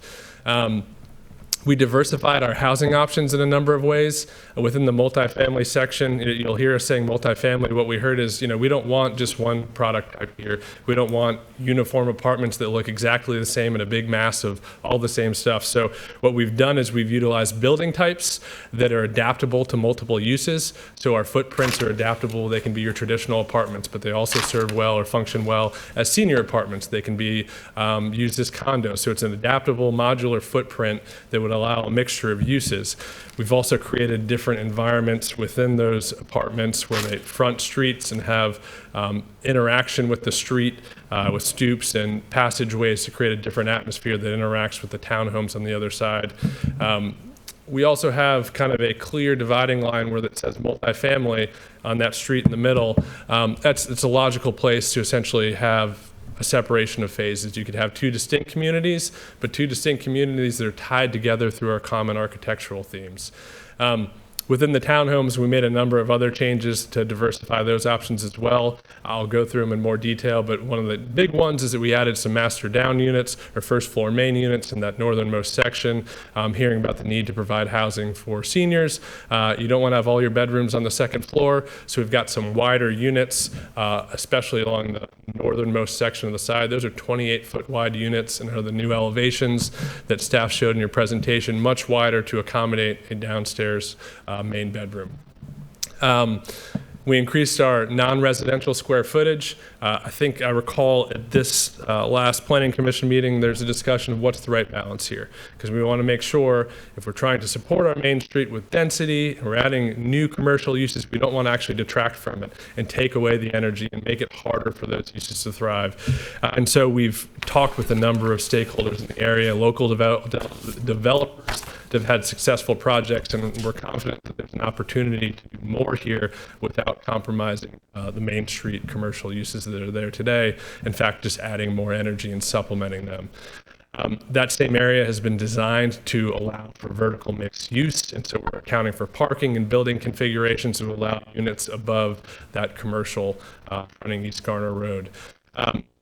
Now, recall we could have up to about 1,400 units here. We were going down to 1,000 to start, but then we still heard concerns about density, about the impacts on traffic. And although we know density is appropriate near Main Street, are we putting too much in one location? Are we stretching the roads too much? And while we as a team believe that an integrated mixed-use site addresses a lot of those concerns because you have folks walking, folks biking, you're reducing vehicles miles traveled. When we looked at the site, when we shook out a little more open space and we redesigned things, took a hard look at what we thought a yield would be with these new plans and determined that the appropriate range is probably 500 to 600 multifamily units. Previously, we're trying to get about 700, so we've knocked off 100 multifamily units to account for those concerns and really just to kind of create a better environment within that multifamily community. And then the last change, which project-wide, is to increase our workforce or affordable housing commitment. When we came to you in the past, I think we alluded that we were working on one and perhaps had some of the initial language at that point in time, which would have been it was 2% of the units, 1% at 80% AMI and 1% at 100% AMI. We've upped that to 5% overall, 2 of which are at 80% AMI, and the other 3% would be at 100% AMI. So we've increased that significantly, setting a strong precedent for future developments in Garner. So take a step back. We now have some renderings of the project that we've been working hard to show how this really looks and feels. A lot of times when you're looking at that 2D aerial version, you're looking at little boxes and you don't know what it's really going to look like. So we try to give a different perspective as to how this can all function. And hopefully what stands out to you all is how this really does work together. Obviously, we now have a more prominent retail section at the front. We've got green space in the center of that retail area that flows into that circle, into the green space and into the multifamily area. Along that street off of East Garner Road, a major collector, we're using both the retail and the multifamily buildings to frame that street, bring them up to the street, more urban feel, and having more central to the development on these slower traveled streets, focusing our open space there and our pedestrian amenities within that area as well. On a pod by pod or section by section basis, we want to focus on some of the changes. I think the first change here should stand out to you. Increase that commercial entitlement, and we think that there are a lot of opportunities here to do some exciting things that both interact well with the multifamily and the townhome development, the folks that live there, but also interact well with the park, the future Jurgen Park on the other side of our major collector. We wanted to bring some buildings around to interact with that, to face that. So if you've got an event going on, you've got a tournament or whatever it may be, folks see this project, they see the retail, they see the shopping or the restaurants, and they're drawn in and they can take a greenway to get there. We tried to, as I mentioned, design for a number of different uses, but one of the changes was to create a footprint and layout that would function well for vertical mixed use. I've actually talked to some local developers who've been successful in developing similar scale vertical mixed use developments, incorporate housing units on the second floor there. So we've accounted for that here. Within the ground floor, the retail there, we wanted to work around the kind of local restaurant, local shopping concept as much as we could. We've added patios on the corner units. There's that central gathering space to serve as common areas for those uses. But they could be reconfigured for larger uses. So if you found a brewery or you found some big space that would be a draw, that would function well here as well. How we wanted to make sure that we're not just looking at pad in isolation and then moving on to the next one.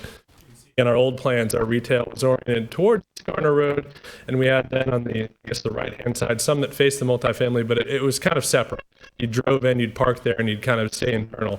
Now we've oriented everything so that the buildings frame the streets, but then the internal pedestrian areas and the green space flow into the multifamily area. You see our traffic circle, and although it's off the screen, it's going to take you into the multifamily, take you into the amenities and the open space there.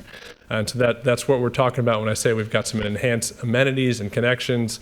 And you can see all the different pedestrian connections and ways that we've drawn in that brown, how folks can walk around this area and get to different places, both the park and the residential uses. And so this is what it can look like. That is the rendering of that footprint that you just saw, accounting for the vertical mixed use, showing that green space and those side patios. And I think that this could be a really defining feature and a really cool section and a destination in between your parks and right near your main street. You see all the sidewalks. We've got our multi-use trail that will continue all along the project's East Garner Road frontage, taking you to New Rand Road and out, and then into the site with extensive multi-use paths and sidewalks for folks to travel. Onto the multifamily section. I think this was an area of probably the largest scrutiny and probably the area that suffered the most when we added those baseball fields. It essentially forced us to push everything together while trying to maintain that commercial. And it stands out to me, just looking at the two pictures side by side, how much better it functions with the added open space. When we took away those baseball fields and reallocated open space, we were able to do a lot more within the multifamily section. As I said, we have reduced the unit count from 700 to 600, but the benefit of that is that we've enhanced those open spaces and we've enhanced our amenities. The amenities are shown in purple there. You can see the little traffic circle on the right-hand side. That was what fed into the retail and then into the multifamily section where it takes you into open spaces and leads you into amenities along the corridor. So again, we've got sidewalks, green space amenity. You just follow a continuous path where you're not hitting a building every time, but you're having a frequent interaction with open space. On the opposite side of things, when we're trying to create a more urban environment, we've pulled our buildings closer to that collector street to frame that street. And similarly, on the internal streets there, the buildings are designed to frame the street, but we have our multi-use path and green space running along that far right-hand edge of the page here. And that's, again, that's the 10-foot multi-use path running along here, and then an additional 15 feet of green space. So it doesn't count on the open space plan because it's supposed to be 50 feet wide, but we still wanted to make sure it was clear. That is a wide space in addition to what would otherwise be provided, just to create a nicer environment. And that will also have buildings with ground floor units that interact with the street, whether it's stoops, entrances, or pedestrian connections. So a totally different environment is central to the site to create more of a neighborhood feel in that location. And then, as I said already in the earlier slides, we designed these building types specifically to account for multiple different uses. So we heard about potentially need for senior housing communities, need for sale units as opposed to for rent units. And so we've included buildings that can be adaptable to all of those uses and are not restricting to be just apartments within this development. Taking a step back again, just to wrap for where we are and showing kind of some of the themes we talked about. And just now that we've looked at the multifamily, hopefully it stands out to you how that common area of the retail then continues through that traffic circle and into the apartment area. So you've got a kind of a central gathering area, while on the collector street, which is admittedly a street that vehicles are supposed to travel on as quickly as possible to get around intersections to move vehicles, we brought the buildings up to frame it and create a totally distinct environment within the community. Townhome section. So the townhome section was also changed in a number of ways. Again, reconfiguring a bit to account for the shift with those baseball fields. We've kept the same high quality of open space, but essentially rotated at 90 degrees, but kept those large central gathering areas central to the townhome section. A new commitment for the architectural elements, I guess, of our units is that 25% of those units that front open space are required to have front porches now. So previously we had covered front stoops, but when you've got all of these units fronting a large open space, we thought, let's put some front porches there. Let's bring people actually out from their homes into that area and activate it a little better. So we added a commitment. We hope it's a larger number. We don't know exactly how many units would end up with front porches or not, so we tried to come up with a safe minimum to ensure that that goal is achieved. We also, within our open spaces, as I mentioned, we try to create these lines of open space through the site. And so I highlighted on the multifamily section, when we had the lines going from park to park, east to west, the multi-use path with open space on one side, the other sidewalks with open space aligning it, we tried to continue some of the north-south open space connections. Through here, we have our open space, and you have a break in the buildings intentionally designed to continue through with sidewalks to these larger open spaces. So we're trying to create those connections and bring the two communities together. We also diversified our product mix in a number of ways. I mentioned in that northernmost section, we added a ground floor main bedroom unit. That's 28 feet wide, so a much wider unit will be 2 stories tall instead of 3 stories to diversify the mix. We're also envisioning likely some of these interior units on the open space likely to be 2 stories as well. We added a commitment, we changed our commitment on garages to allow some 1-story garage units just to diversify size and product type a bit more. So overall, when we previously had a uniform product type throughout the entire townhome section, now we've got multiple different product types and housing variety, but intentional with where it goes and how it functions with the other townhomes and the other parts of the development. So again, just taking a step back, showing the site. I know the townhomes are in the rear of the section, but of the site, but you can still see the open spaces carrying through it. Probably can't see the difference between the 2-story and 3-story, the 28 and the 26 here, but they're there on the plans, and they do make a difference in the offerings that we have. Vehicular and pedestrian circulation, we were pretty proud of this slide in the prior iteration, and still are, because you have to have a legend that big that shows all the different ways that you can walk or bike around this neighborhood, and then they go all throughout the site. That pink color shouldn't be lost in the shuffle. That's multi-use path, so 10 feet wide, and it goes all throughout the site. It goes throughout the entire length of that collector street. It goes from Garner Recreational Park across the site, tying into the collector street, and then tying into Jurgen Park. It takes you to the northern townhome section. You can take multi-use path down to East Garner Road, and then we've committed, going above and beyond, to extend that multi-use path all the way to the New Rand Road intersection, tying into the existing sidewalk there, and then having a pedestrian crossing at that intersection. So we're bringing everybody all the way into Main Street from this project, all done by this developer. And then not to be lost is all the other sidewalks and all the other walking trails. We've got trails in the riparian area shown in brown that are existing and will be maintained. We'll be providing greenway easements for the town in certain sections, so that's officially part of the town's network, so that folks can, rather than perhaps trespass as some people may do right now, it'll be fully legit and on the books to be able to go through those trails. Tree save and open space.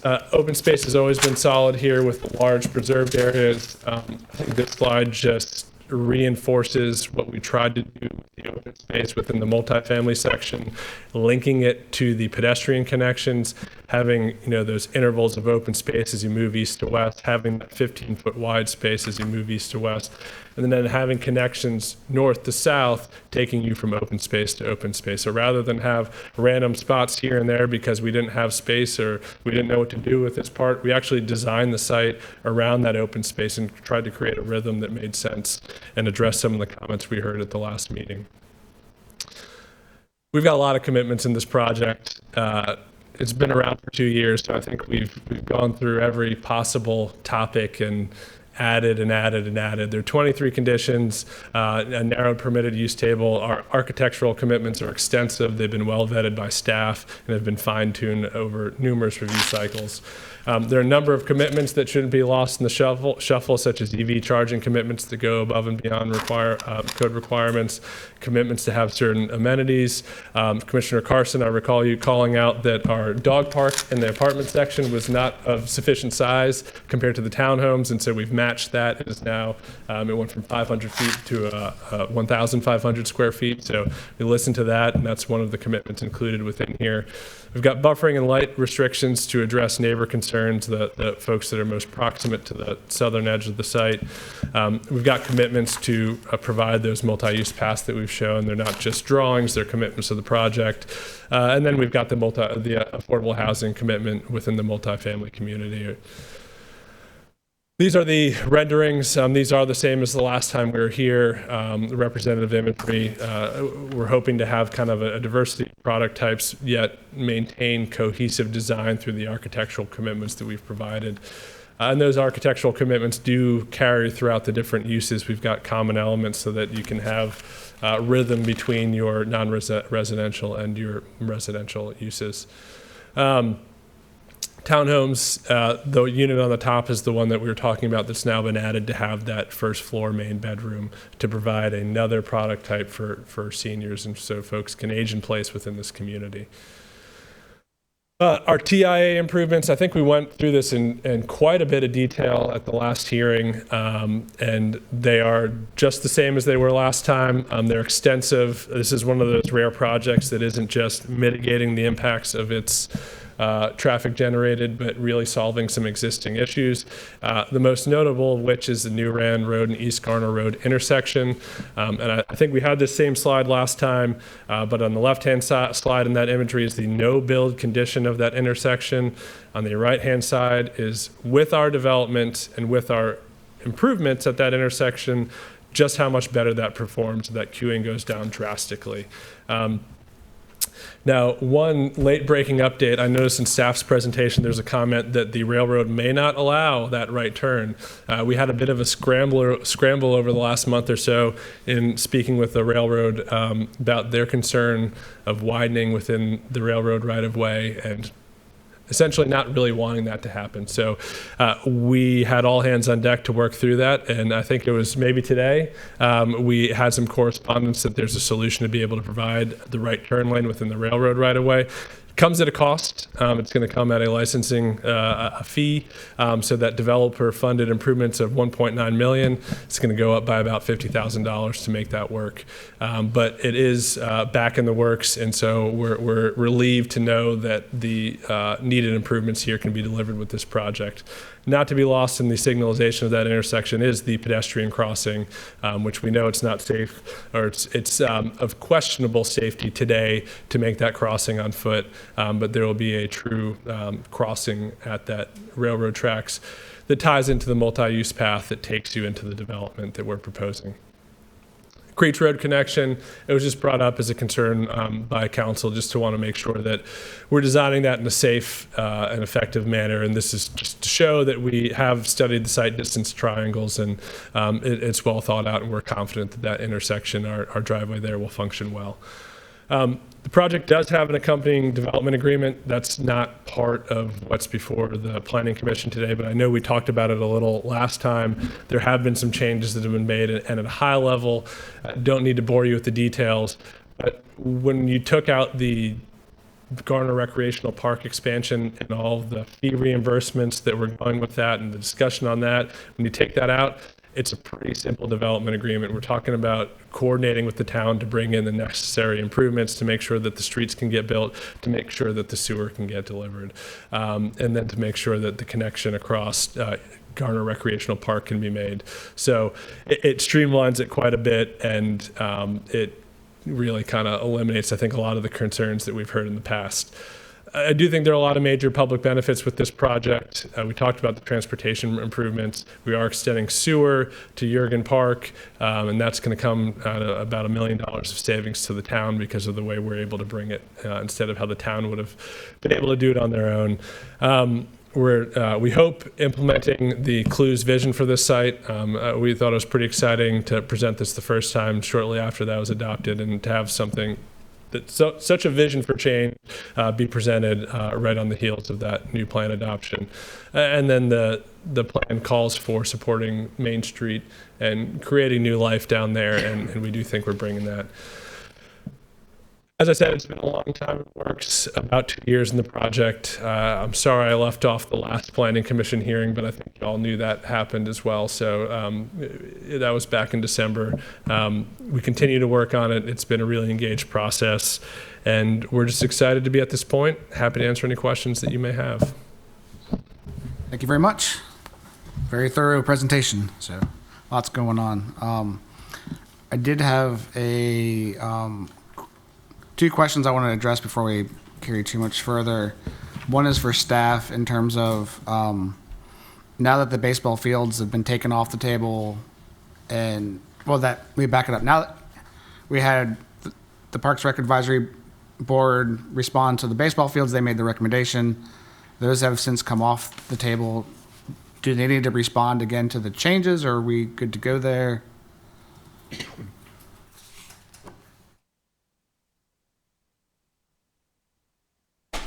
So in their recommendation, they said accept fee in lieu for the remainder. So I think there's still a portion of the site that's going to be parkland dedication with the Creech Road, and then with some of the trails. That's sort of my follow-up is just if that was one thing that wasn't very clear to me in the packet was just what the areas of dedication and easements and land, and if you could just kind of highlight that real quick, it'd be helpful. Yeah, so the main discussion point focuses on the Creech Road connection right here. So this is the major collector that's on the town's transportation plan, essentially designed to alleviate congestion at Creech Road and East Garner Road.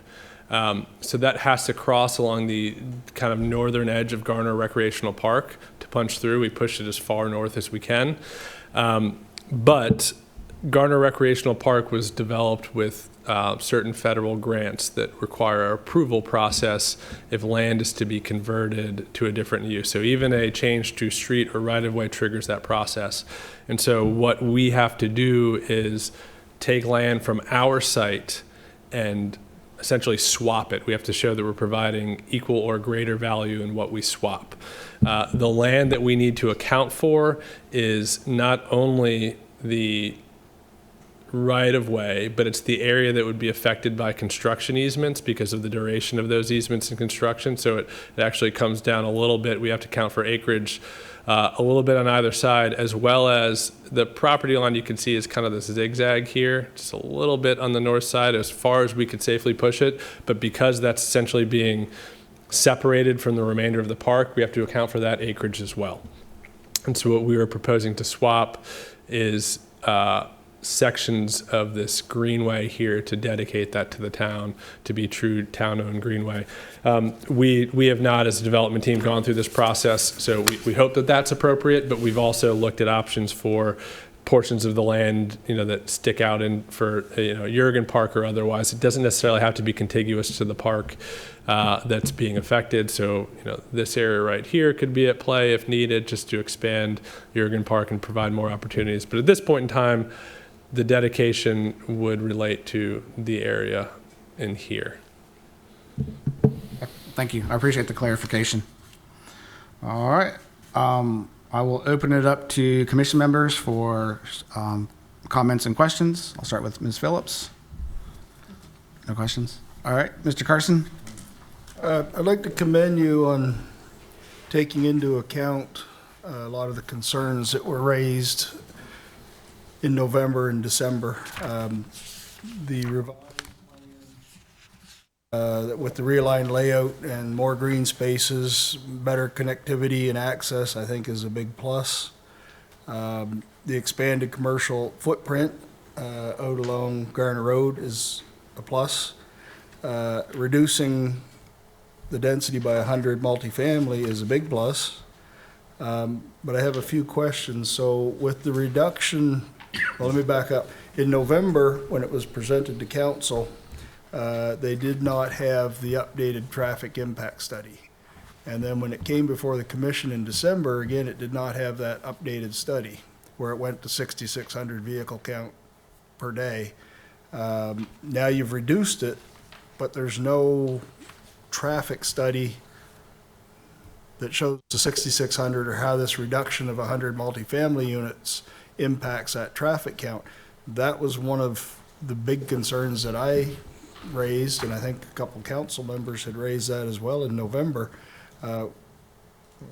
Where is the revised TIA that should have been attached to the November application, and why is there no revision based on this reduction in density? So when you say revised TIA, I don't know what you're referring to, because the TIA that's been under consideration is the correct one. And so there wasn't a revision that was made when a driveway was removed, but that was included. There's an addendum that accompanied it that accounted for those changes and essentially reinforced the same conclusions. So there wasn't a missing or a failure to revise a TIA. That had been done. As far as the drop in units, with the New Rand Road intersection, for example, that's triggered without our project.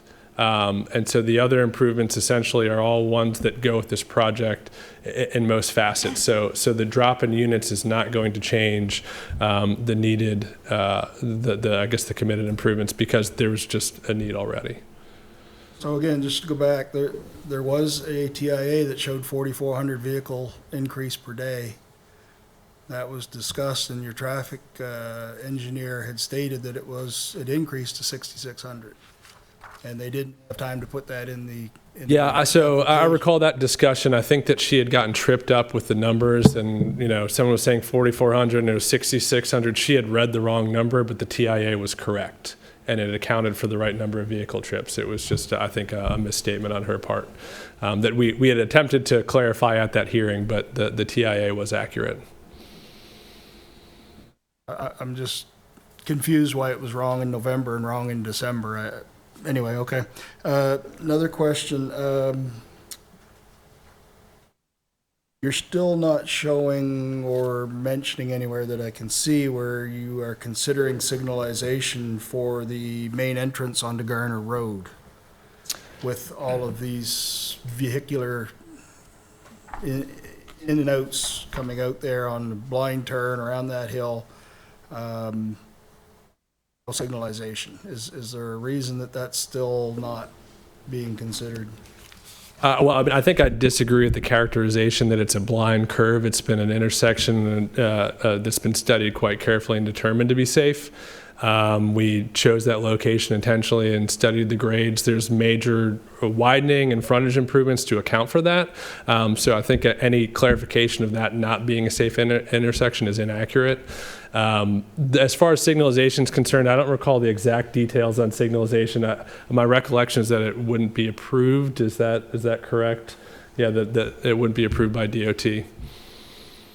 My last question here for now. On your revised commercial layout, you show one of the buildings that is much closer to Garner Road now, and this might be a question for staff, but with any future upgrades to Garner Road, i.e. widening, have any impact with your revised layout being so much closer to the road versus your earlier layout where it was set back a greater distance? Yeah, I'm going to have Robert Shunk come up and address that. Robert Shunk, 2310 South Miami Boulevard in Durham. So we are proposing the full build out of East Garner Road, and the prior renderings and illustrators didn't was just set back further from an incidental standpoint, but the 3-lane section plus the bike lane plus the multi-use path reflects the full build out per Garner Transportation Plan. That's all the questions I have at this time. All right. Mr. Voiland? Yeah, you may recall that I asked for a clarification in the number of stormwater control ponds at the last meeting, because there was either a map or some verbiage that made me think that there were only 2 ponds. You clarified it saying that there were 3. Mm-hmm. So my question is this up to date? Yeah, so I saw that when we were listening to the prior hearing. There are 3 ponds. The page says 4, so that needs to be corrected. So I'd alert you to these, number 2, number 1, and number 3. So when we went from 4 to 3, it was because Stormwater Control 1 was greatly upsized through that baseball field exercise. And then after we went through it, we just kept it large. Okay, so the 4 in here is not correct. It's 3. It's 3. Okay. It's 3. That's a correction that needs to be made in the written text. Okay. Cool.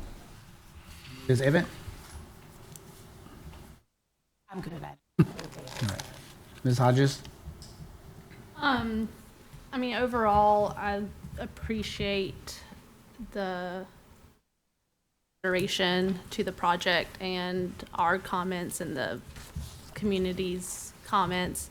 I like the better connectivity throughout the community and to parts of downtown. I think that's important, and something that over the years Garner citizens have wanted other options other than driving to places, and I think you are addressing that in this plan. I also appreciate the wider townhomes to take into account people being able to age where they are or just wanting something different. I'm hoping that with the wider plan, that also isn't just a facade, and inside is also taken into consideration. When you talk about a master floor bathroom, there's more to go into it that needs to accommodate for people with needs other than it just being on the first floor, and it's still a 2-story building, so having wider stairways and options as well. So taking that in consideration, but I do appreciate that has been looked at. It does look like the garage. I'm assuming the entry into the house is ground level and doesn't look like it would require stairs. We do have, and it's a good point that we hadn't considered in the context of accessibility, and that's always some of the pushback that we've had on the developer side when you're asked to have that raised entrance.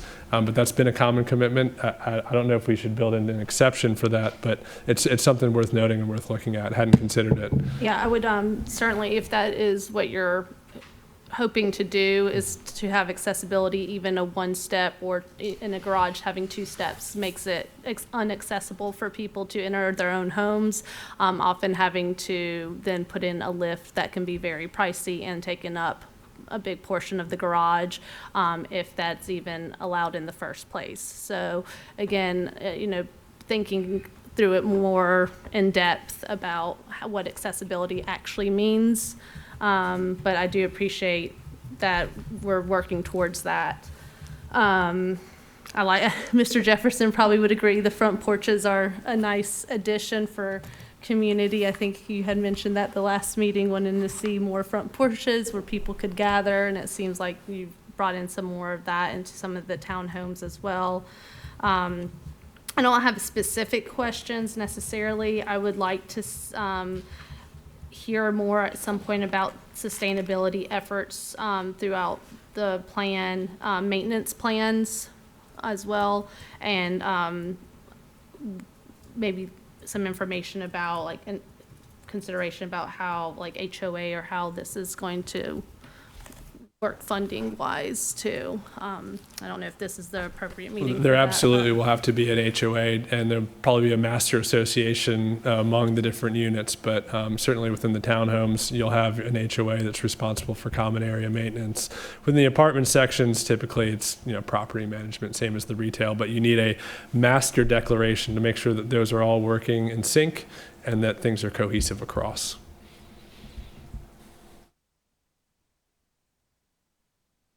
Jefferson? Trying to find my note. I feel like I heard something earlier in the presentation, Ms. Harris, perhaps. Maybe it was the previous one. I think I might be getting my numbers mixed up.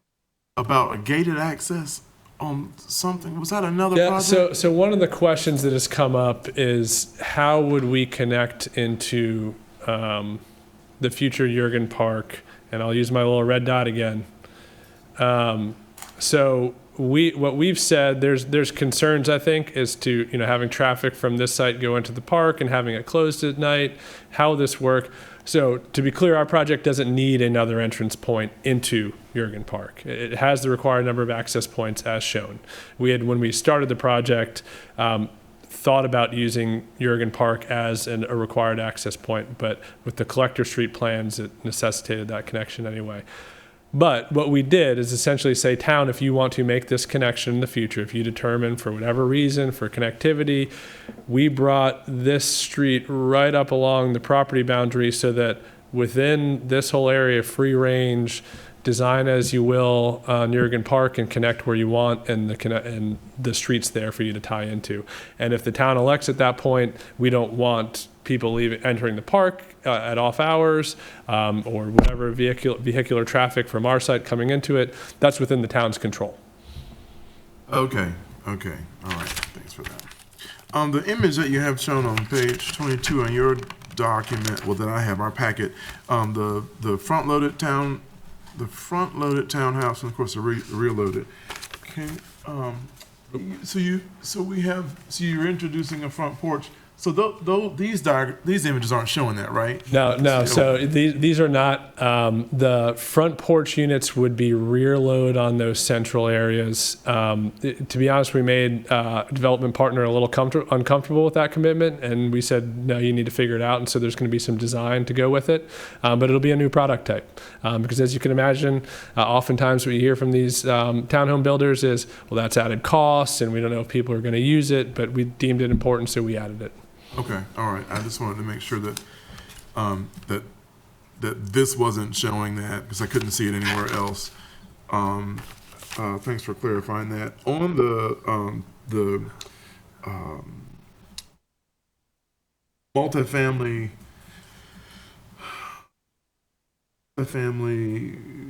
pedestrian way with the townhomes opposite, you mentioned that there was street access or ground access to some of those units. Is that in the multifamily unit or only the townhouse unit on the opposite So east let me side see that if you're I've got talking a. about? This is probably a better way to demonstrate it. So the commitment was specific to the multifamily units that they also have to have ground level access and to engage with the street, because these are already rear load with front doors facing it. So it essentially creates common interaction where you have front doors facing front doors. Right. So then the images that are, I know they're just images, inspiration images that you're showing on page 20 doesn't really show that, right? Correct. Okay. Correct. All right. Yeah. So those are like our original inspiration imagery, and so we essentially just push the boundaries, in large part due to comments I believe you made at the last hearing. How are these going to function together?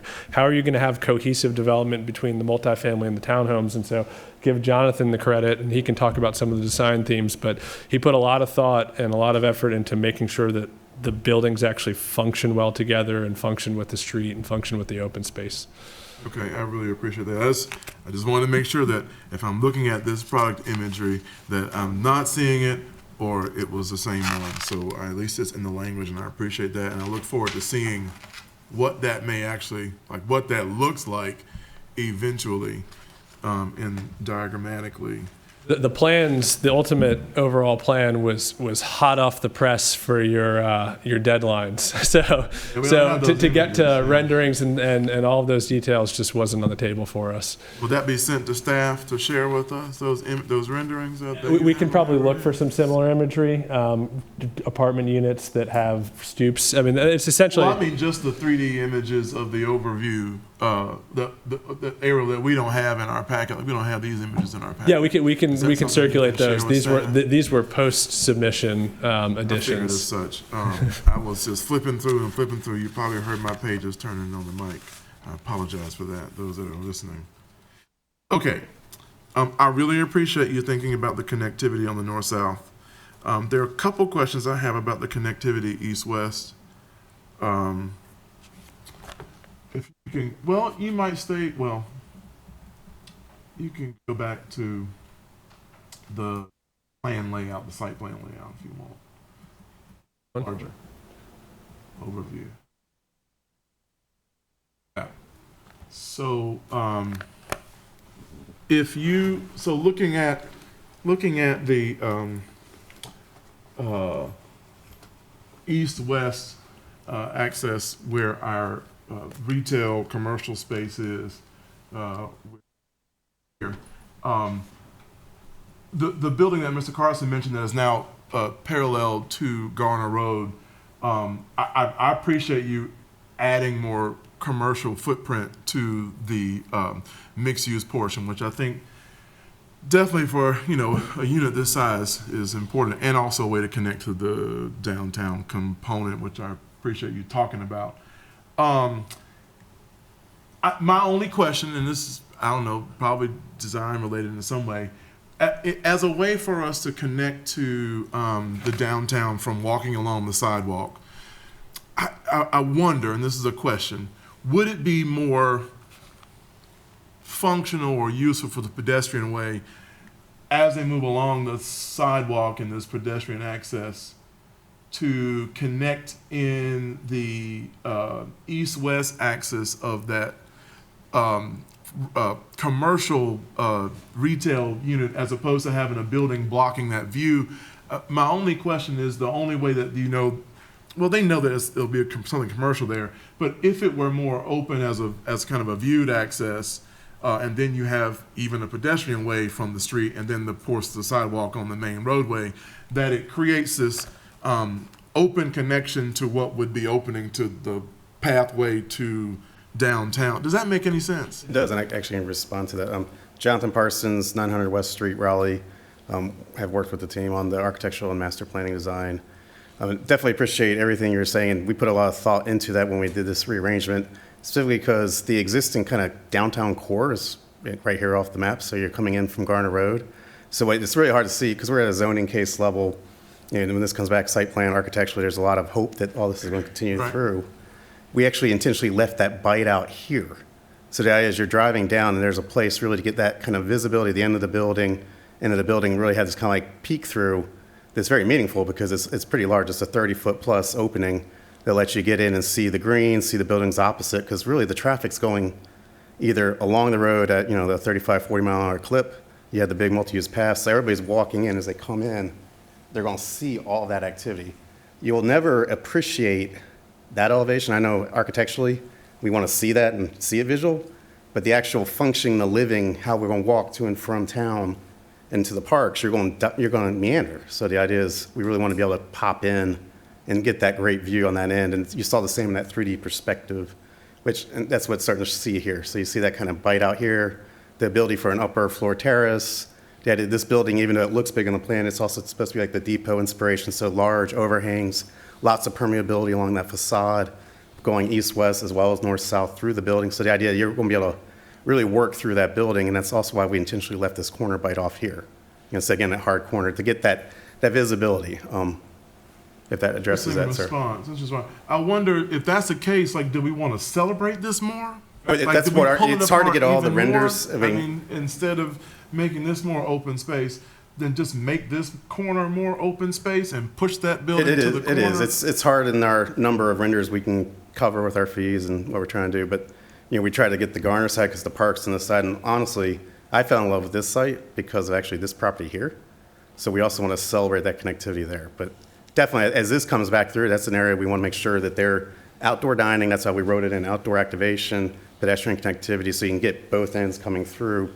And something I worked really hard with John and Jeff, actually, and the gentleman that we were talking with from Fuquay, along the facades, we have that larger 18-foot sidewalk streetscape, so you can have in front of the building that same kind of large, gracious thing. But scale is hard at this. Yeah, I get it. At the zoning. Just think, that is the connection to the downtown. So if that's the kind of sliding open the core, the edge, then maybe we need to really celebrate that as a plaza coming into the building. And I'm not trying to design it, but I think it would build a better connection that way on the streetscape. No, we totally agree. And the idea is this mirror, this image that's on the screen, you'd see that kind of mirror when you're walking down, looking. You just use our imagination. Yeah, I would encourage us not to get too caught up in details, as this will change and morph, It will. and the building change, size will change, the space will change. I think as long as we get the understanding of the space we're creating and the importance of the space, but to help solve, like also you're saying, Philip, the idea of that green spacing idea, there is also some meaningful access connection all the way through. Yeah, it's about connectivity and the pedestrian access that I want to make sure that it's being thought through. I'm going to let Mr. Blasco talk because I need to check, make sure I have all my comments. no, appreciate it. No, I think all good comments, but I would just emphasize to the commission that we need to be general. If you get caught up in the weeds, we're way too early for that. There's a lot left to be designed and a lot left for the designers to get into. So, but definitely bring forth the big points and the it's appreciated. Question I had, was there any thought given, I mean, I appreciate that we're looking at, retail, multifamily, townhome, and the mix of uses. Was there any discussion and thought put forth towards additional alternative housing? We know that the clue document talks about stacked duplexes and side-by-side duplexes and small lot single family. I kind of see this as something like a Wade Park or a Renaissance Park not too far from here, or was it Bedford Falls up in way North Raleigh, that's got, that's still seeing that dense character, even if you have a mix of single family, townhome, and apartments, and just any thought to giving it a little bit more variety of housing types? Yeah, I mean, we checked every box that we were able to as far as variety was concerned. We have a couple of constraints as a team where we are not the multifamily developer, and so our strategy with the multifamily was create a layout that's adaptable to multiple uses and use a building type that's adaptable to multiple uses. So those building footprints, as I mentioned, could be used for not just apartments, but they could be used as condos, and I think they could be used as stacked units. But maybe we'll have Jonathan cover that again. I was saying, it's not the best example because it's not finished yet, but there's a project in Cary at Austin Town Center on the backside, which was a similar prototype. And the idea with the topography we have, especially on that collector going to the park, the split in the building is going to really facilitate or help lead towards that different style of apartment unit. So you think about those. They're also at the Fenton where they have in the back of the Addison. There's some in downtown Raleigh where it's that two-story unit that's in a flat. That's what we're hoping, and we'll see what the market will come forward on that because of the grade changes. I was thinking more in terms of, maybe there's fewer townhomes and some more of the single, small lot, single family, that's really tight up, or the stacked.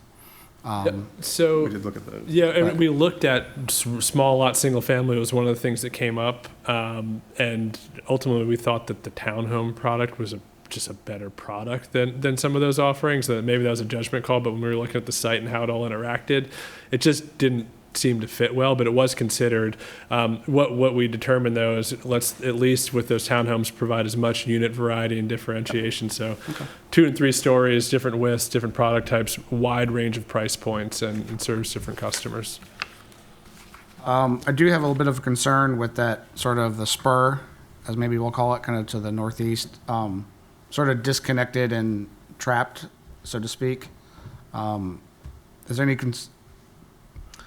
I know what the future development might be, but just concerned about, only one way in and one way out. And yeah, so a couple ways that we address that was it is the rare section that is predominantly front loaded, but you have rear loads along the drive aisle here to create an alley behind it to create a second point.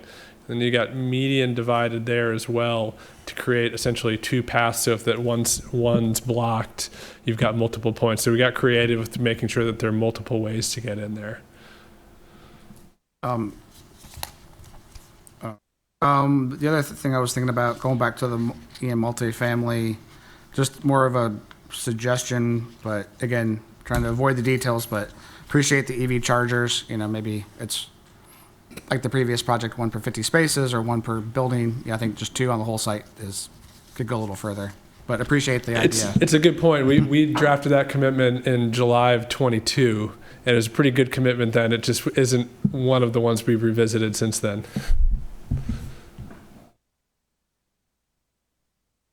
Those, I think, were all my questions and comments for now. I have some other comments I'll save for later, but with that, unless there's anyone else who wants to speak, I think we open it up to the floor, to the public. I just wanted to add one accolade. Thank you so much for the consideration for the affordable housing condition that's included in here.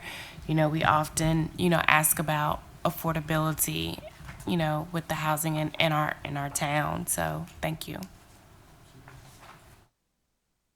All right, I see, I believe, three folks on the list that want to speak.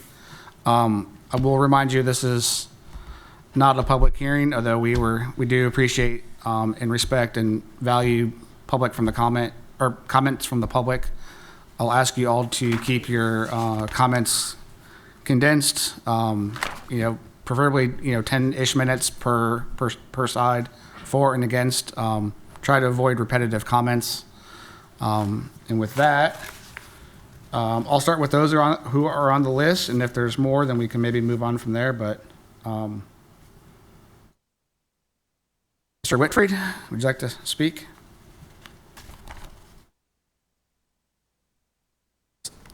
If I said your name wrong, I apologize. Ross Whitfield. I'm sorry, I don't have my glasses today, so yes, please. Yes, Whitfield. Sorry, I'm not wearing my glasses. Okay, I know it's getting late. I won't be too long, but I do appreciate the opportunity to talk to you tonight and listen to what we have to say. I've got a long list here. Some of these things I had talked about in December, and I'm not going to repeat all of that. But there's one thing specifically I want to dwell on, and that is Garner Recreational Park. As I said in December, I'm the first full-time Parks and Recreation Director in Garner. I served over a decade here as the Parks and Recreation Department, and many, many years as a volunteer in the recreation programs. And I stayed active until about 10 years ago when our American Legion team did not sponsor a team because of the increased cost and the availability of Garner High School baseball field. So we had to cancel the program, and then it was taken over by an independent group. But anyway, with what I've got to say is primarily the road through Garner Rec Park.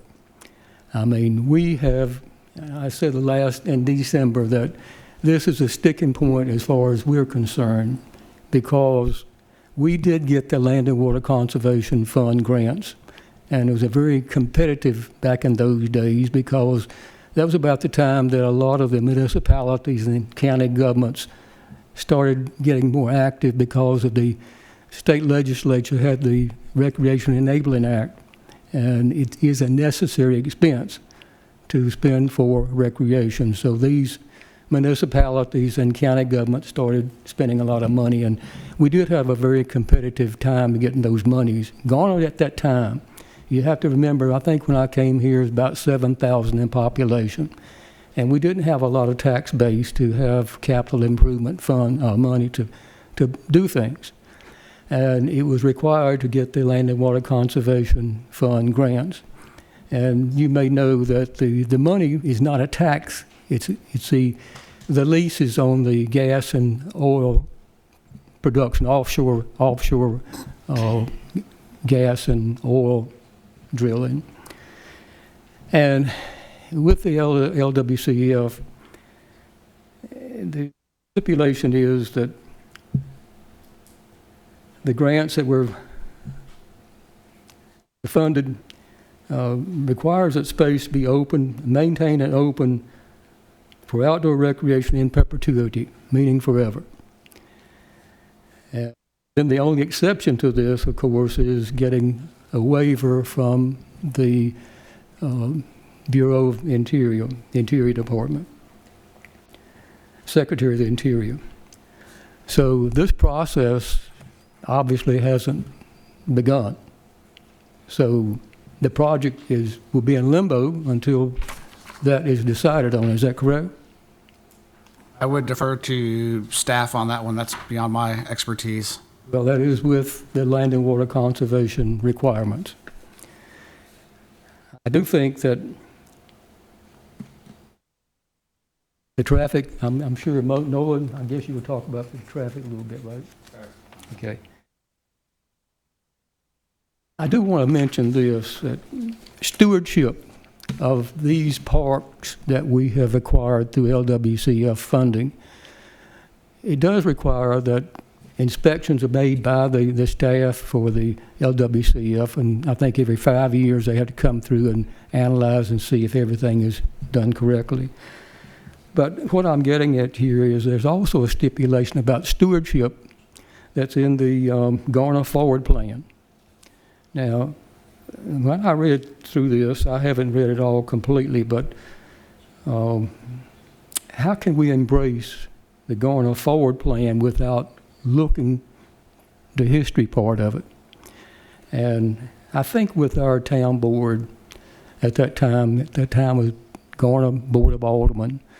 Joe Creech was mayor, Nathan Yelton, James Stevens, a lot of these people you didn't know, but I've been here for 52 years in Garner, and I'll tell you one thing. We had a good town board to analyze. We walked that facility before we even got into planning the park. And I can see vividly right now the response by our town board people and Parks and Recreation Committee about the possibility of a public park, Garner's first park. And it was just amazing to see this. And we drew up the plan, submitted the application for LWCF monies. We got the money and bought the park.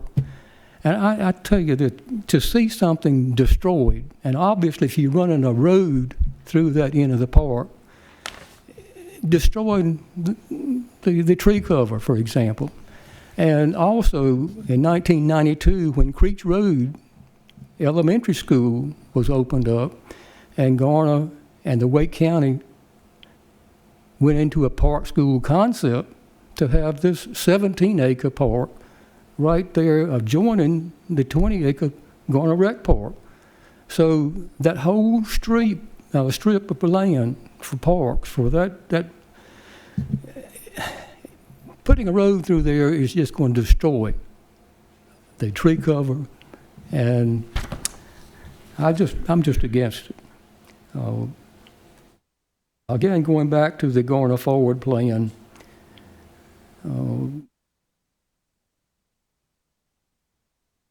Chapter 3, which states that identify and protect important and historic structures, properties, and resources in the community that provide connection back to the town's past. And theme 6, within that, is natural conservation and historic preservation, environmental stewardship, tree canopy and forest cover, and a comprehensive green infrastructure.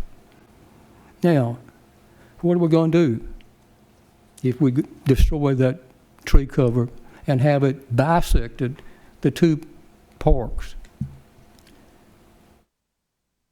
I just don't understand. But anyway, Nolan's going to talk about traffic a little bit, so I know we got 10 minutes, right? Yes. Okay.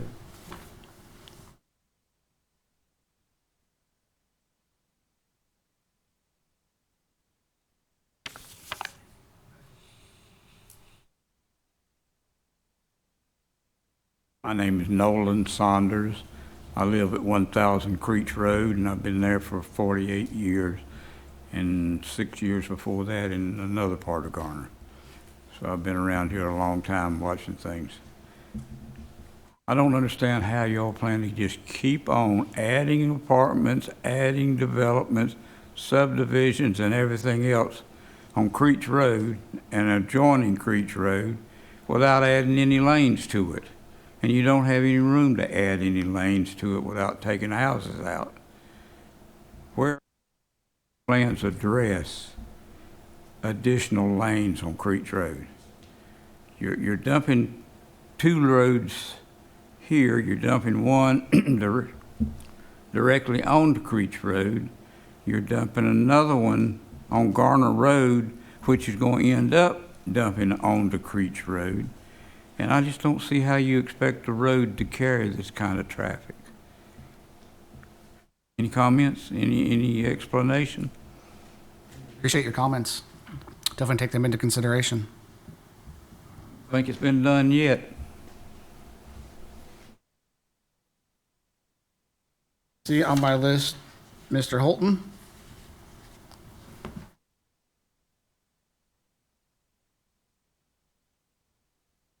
Good evening, Tim Holton, 411 Longview Street in Garner, and I just want to say up front, I respect Mr. Ross. I wouldn't want to cut any of his time from what he has to say, so I might take us a little over 10 minutes. And-ish. And-ish. I've had a chance to listen to what the developer has to say. I've heard a lot of things even in the previous presentation. A lot of my thoughts when I put them down was probably a little angrier than I am right now, but I'm still not satisfied at all.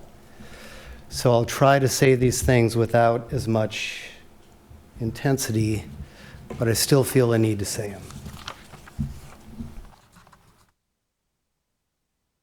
I wonder if any of you have ever felt disrespected or devalued at some point in your life. Or if you've seen friends or family or neighbors devalued or disrespected. When you experience that personally or observe that in others, I wonder how it made you feel.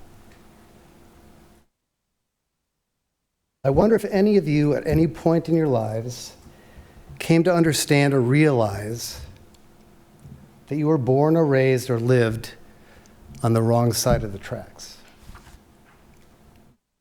If so, I wonder how that made you feel. Now, the tracks may be actual railroad tracks. They may be a highway, they may be both. But whatever serves as the tracks, there is a difference between one side and the other. And you can see it if you have eyes to see and are willing to open them.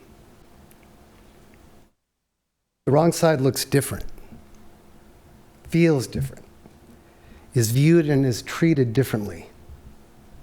That is less than the right side of the tracks. We all know why, right? The people on the wrong side of the tracks, they don't like nice things like people on the right side do. Wrong side doesn't appreciate beauty like the right side does. The wrong side of the tracks doesn't care about quality or know the difference. The land on the wrong side is supposed to just be glad somebody is willing to put something new on that side.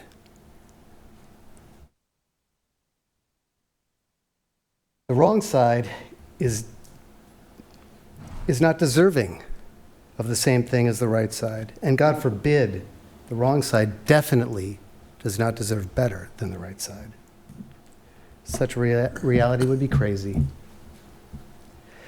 Now, this has been going on well before I entered the world in the early 1960s. It was wrong, and it's still wrong. This inequity and disrespect and disparity between track sides must stop. At the very least, it has to stop here in Garner, North Carolina. In our hometown, a place that we chose for its natural beauty as well as its diversity. The future has to be different, and the future is now.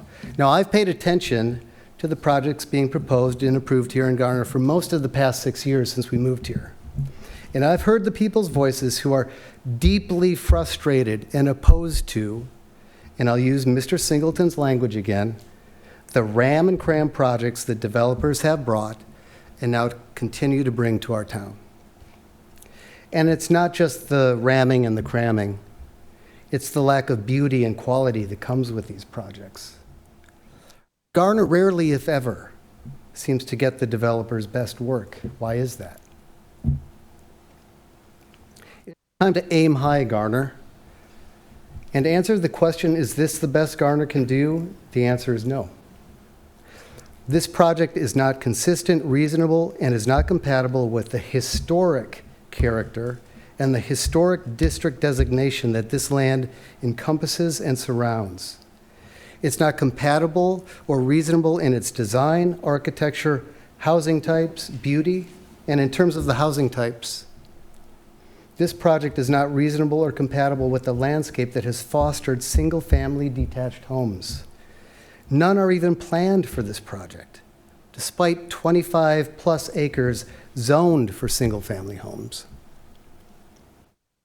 That is not to say some mix of housing types would be incompatible, but this neighborhood completely nixes detached single-family homes from the mix.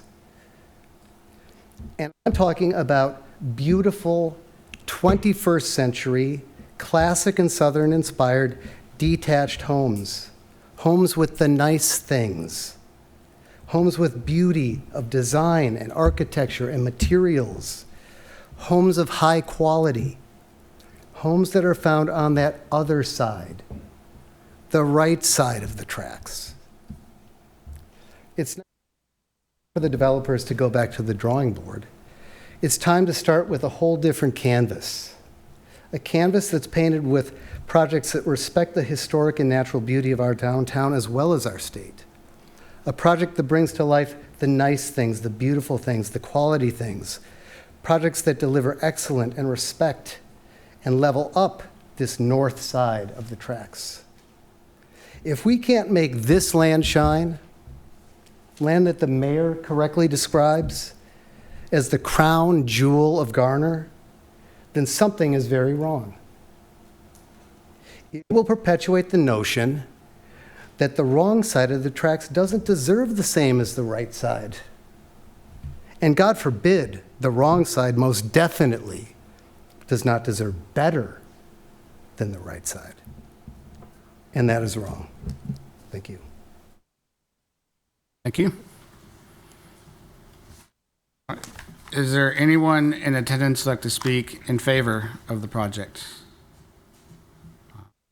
Hearing none, I think we're at our 10 minutes, so we will bring it back to the dais for final discussion so that we have something to discuss. Is there a motion on the floor? I'll make a motion.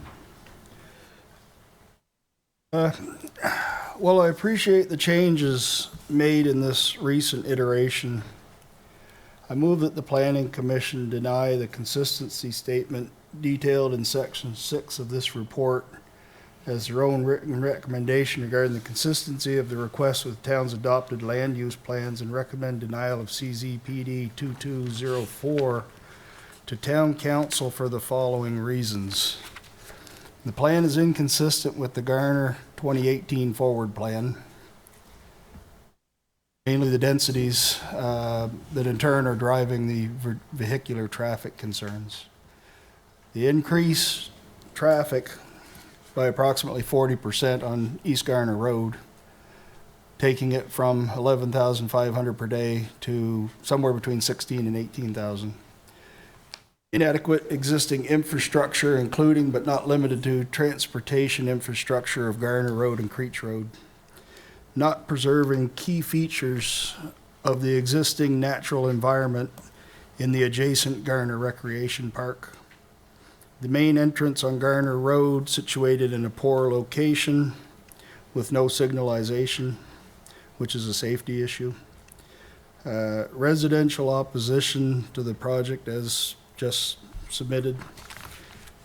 And I am against losing the current parkland in the Garner Recreation Park, which is used daily by myself and many other residents, both in the trails, the dog park, and the ball fields.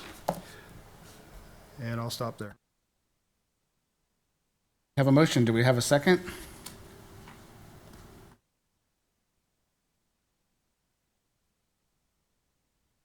Second.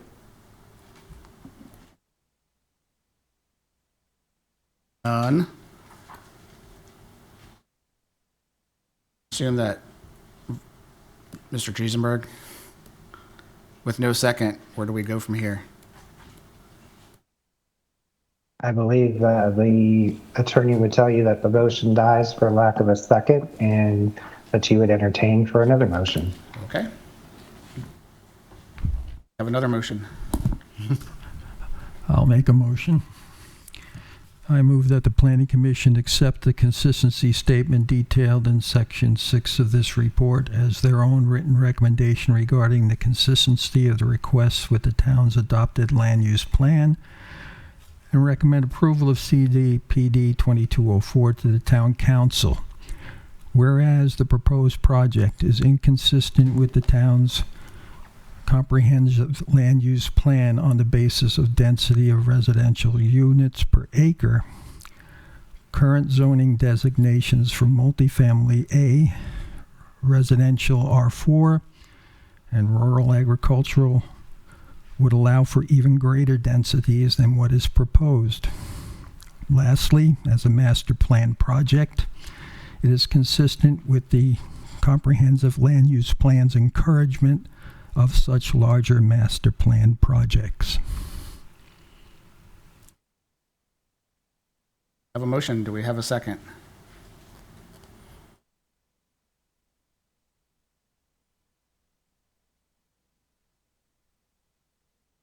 I will second the motion.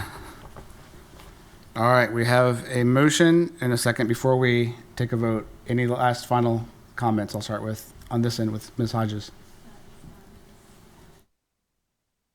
Mr. Jefferson? So, this is really hard. This is really difficult.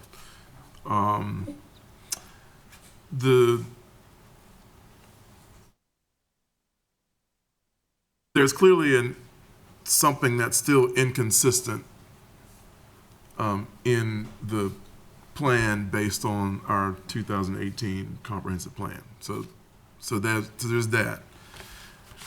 However, I really appreciate the work to make changes to the site plan. I want to make it clear that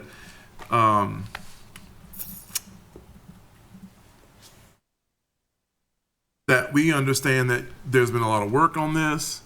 I see some of the changes. I see the connections being tried. I see some of the housing types being changed to try and fit our character of Garner in that neighborhood as much as possible. I see that there's you're trying to connect to the downtown with the commercial. You've increased the commercial. But there's still something that's inconsistent with the density in our 2018 plan, and so what's difficult is for I can only speak for me, is to not be aware of that. It feels like okay, what else needs to be done to make that more consistent so that when we do have a better discussion about this, we have less concern in our comprehensive plan. I think that's probably all I can say at the moment. All right. Ms. Phillips? Mr. Carson, any follow-up? If we have our plans and they spent years in development and dialogue and it's inconsistent, look at that, decide what we're going to follow. I think a lot of positive changes have been made in this iteration. I just don't think we're there yet. Mr. Boyland? As I mentioned in the theme of my motion,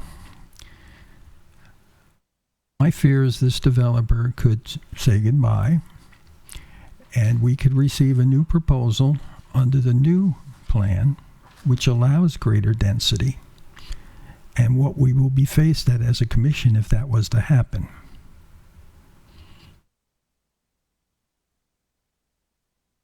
Thank you. I will provide my comments. Referring back to the clue document, it designates this area as a neighborhood activity center, and I believe that's what is being proposed. I really appreciate getting away from, as much as possible, the front load townhomes where it's driveways every 15 feet and getting to the rear load. A much, much better pedestrian experience. Much better than surrounding development we've seen across, I think to Mr. Holton's point, it may not reach the level of his do better, but I think it reaches it does reach a level of do better. It may not reach his specifically, but it does do a lot better, I think, than a lot of other developments. But also to his point, I would really appreciate seeing if there's a way to work in some of that small lot, single family that provides, again, it doesn't mean you have big half-acre yards, but it means you have the same look and feel, but maybe it's, one single family home instead of two townhomes. I don't know. There's ways to do it. Wade Park is one that I've been through, so that's my one example. I know there's probably 100 others out there where the architecture is well done. I think a lot of the architecture we've seen in the document is much better than what we've seen before. However, I think to your point, Mr. Marsh, is that the townhomes that are in the book aren't representative of what you're thinking. I would highly encourage you to change those out before the next meeting. I'm almost tempted to vote no just because of those images alone. It does not meet the mantra of do better and good architecture. So I think that quality doesn't match the rest of the quality in the plan. So I'm excited to see the commercial, the mix of uses. I appreciate the comments about the road connection across the park. I think no matter what goes here, that connection's happening. I don't think you can have a development of any sort of density that does not have that connection. So I appreciate pushing it forward as far back as you can to reduce the amount of impact. And I do think that the gain of the greenway space is a very nice trade-off. I think so we're giving back recreational activity that maintains a lot of the trails, it sounds like, that are already there and being used. So I think that's a nice trade-off. So with that, I will conclude my comments and I will open it up for a vote. All right, the motion's on the floor and I'll call the vote. Could you repeat the motion just to make sure we're all clear? In general, the motion Yes. was to approve. Thank you. Gina Avent. I abstain. Blasco. Aye. Mr. Carson. Nay. Mr. Jefferson. Nay. Ms. Hodges. I abstain. Ms. Phillips. Mr. Boyland. Aye. There's 2 ayes, 3 noes, and 2 abstentions. Ayes have it. The motion is denied. All right. I'll defer to Ms. Jones and make sure that's, not sure we've ever had a abstain before. Is that good?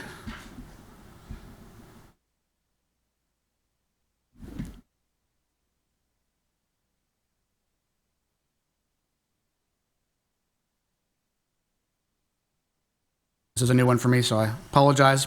Appreciate the patience.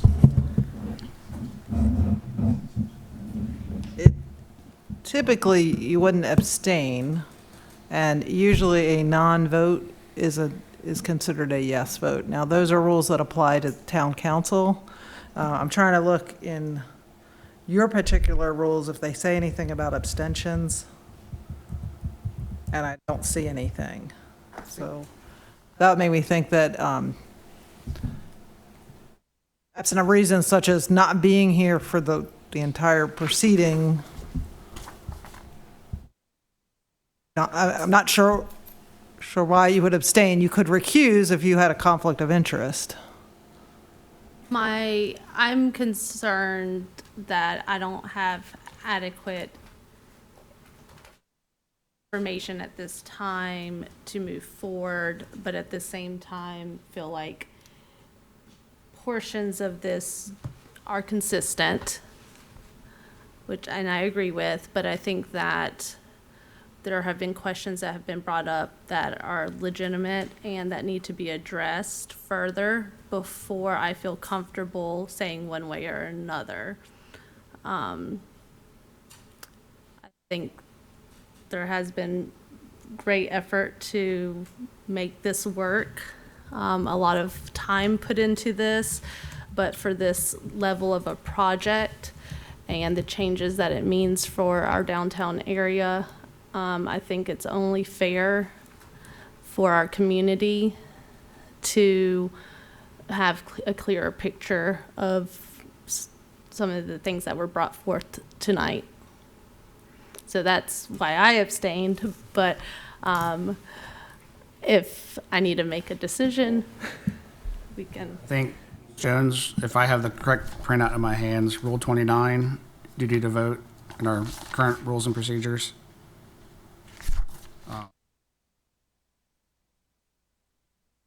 So every member shall vote unless you are excused, which is another word for recused, by the remaining members of the body. And I say nay. You can change mine. I do too. Nay. And that can happen before the chair has declared whether the motion passed or failed. I mean, I'm comfortable with a revote, or they're changing their votes from abstain to a vote. We could do a full revote if that's best. Provided the rest of the commission agrees to a full revote.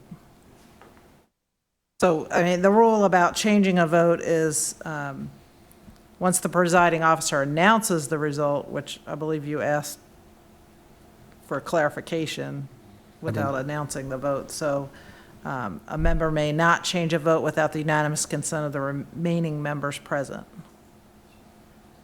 Just do a revote. I think a revote would clarify for when this goes to town council. Given the circumstances, I'll let Mr. Collier If I provide can just speak for one moment. We've been working on this project for 2 years. We addressed comments, I mean, Mr. Jefferson, extensive things, and to reach this outcome, I think, is just not acceptable to us. And so to the extent I hear, we're missing some component, I heard comments, but I didn't hear, until the vote, no's. I heard progress. We know this is challenging. I also heard a lot of the 2018 plan, which, if you recall, is getting replaced in a week. So I think it's a little short-sighted to say no based on a plan that was intentionally replaced, and without giving an opportunity for us, if there is something meaningful we can do. We've redesigned this thing 6 times. So I'd ask you to give us that opportunity, and if you're going to do it, to give us some sort of clear direction, because to be frank, in 2 years we haven't gotten it, and we've sought it, and we thought we addressed it, and we feel like we'd just be going back to the drawing board and perhaps just going back to by right development with an outcome like this. Thank you. All right, I will offer up a revote, but I'll also offer up the opportunity to provide if you have an amendment that you want to offer up with conditions, we can look at that. But I also, I want to make sure that we have a fair vote, but I also want to also remind the applicant too that we are a non-binding review body, and our yes or no vote does not preclude you to go into council to present in front of them. So for whatever that's worth.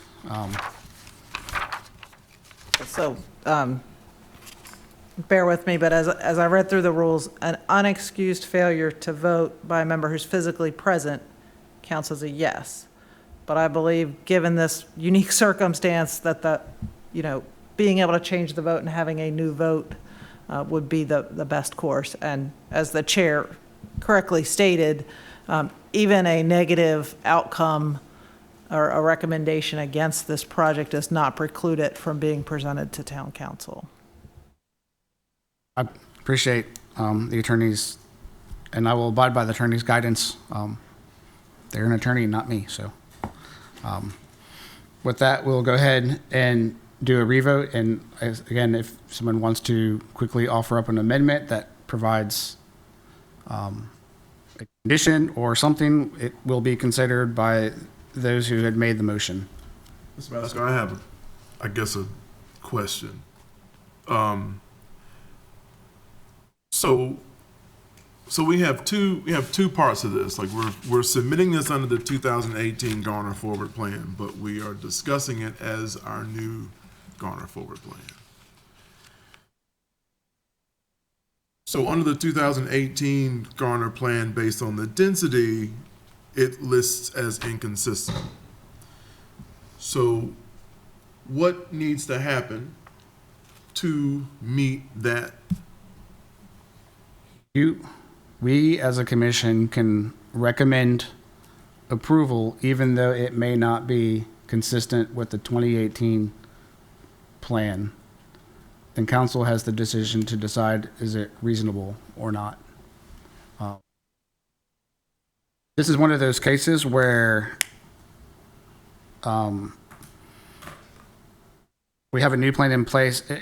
It's kind of the opposite of what we would usually see. It's usually someone's presenting under the 2018 plan and hopes to stay with what's in that plan and ignore what's coming in a week or two or three or a month. This is sort of the opposite of that, where I think they're under the 2018 plan because that's the adopted plan of record until next week. And that's what, when they submitted their application, that was the plan of record. I don't want to, I'm trying not to speak for the applicant. I don't want to present one way, trying to be as objective as I can, but I think they have presented in their own words direction towards what is in the clue document.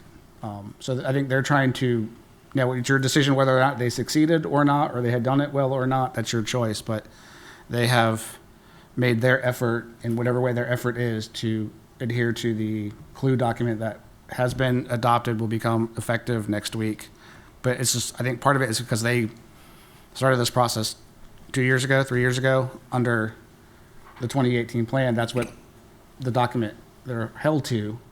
Now they can go above and beyond and move towards it. And I think if, to me, the question is what they're presenting today inconsistent with what's going to be active next week? And that's, is it consistent or is it inconsistent with what's going to be active?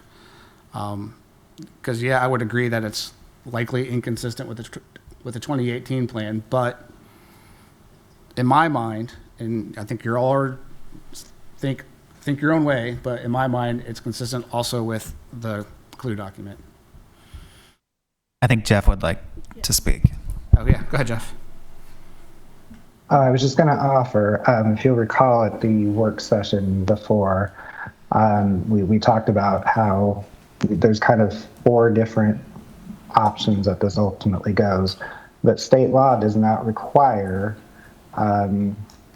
consistency to be in place for either a recommendation to approve or to actually do the approval.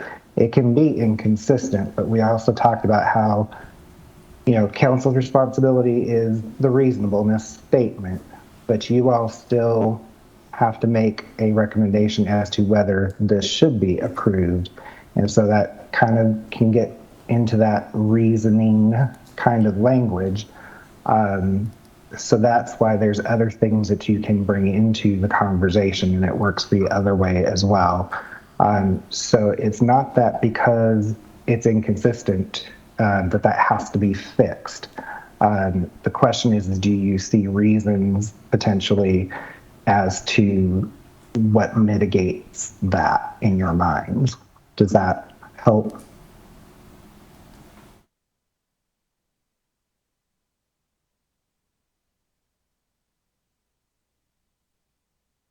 I think you could say it's consistent and I recommend it. Even though it's consistent, I don't recommend it because X, Y, and Z.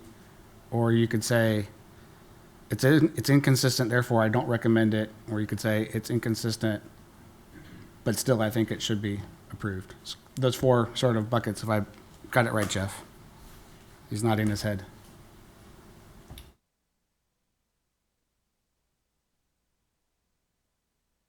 I mean, and like I said in my comment, like there are changes that are very, very positive. That working towards our current clue, it is trying to meet more of that as possible, which I really appreciate that, and I wanted to make sure that I stated that. If that's the kind of that we're looking at it as our new Garner Forward kind of plan review based on what we've been submitting it now as. I think as Mr. Blasco had mentioned, there's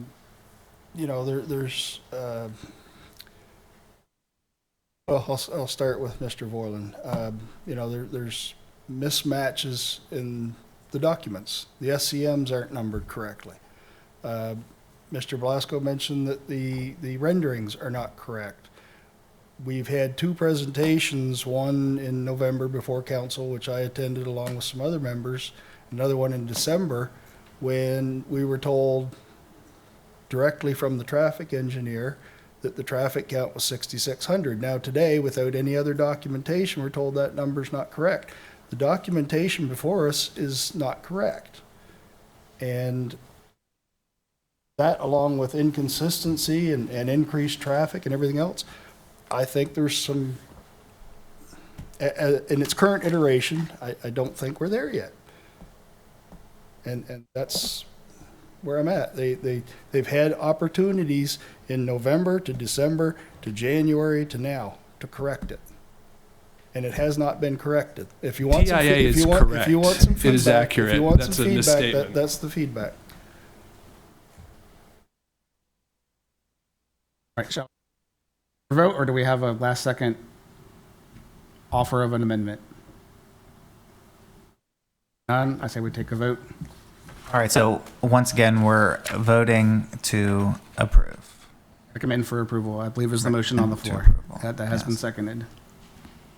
All right, so the motion's on the floor. I'll call the vote. Gina Avent. Nay. John Blasco. Ralph Carson. Hey. Philip Jefferson. Mr. Jefferson. Yes, I'm here.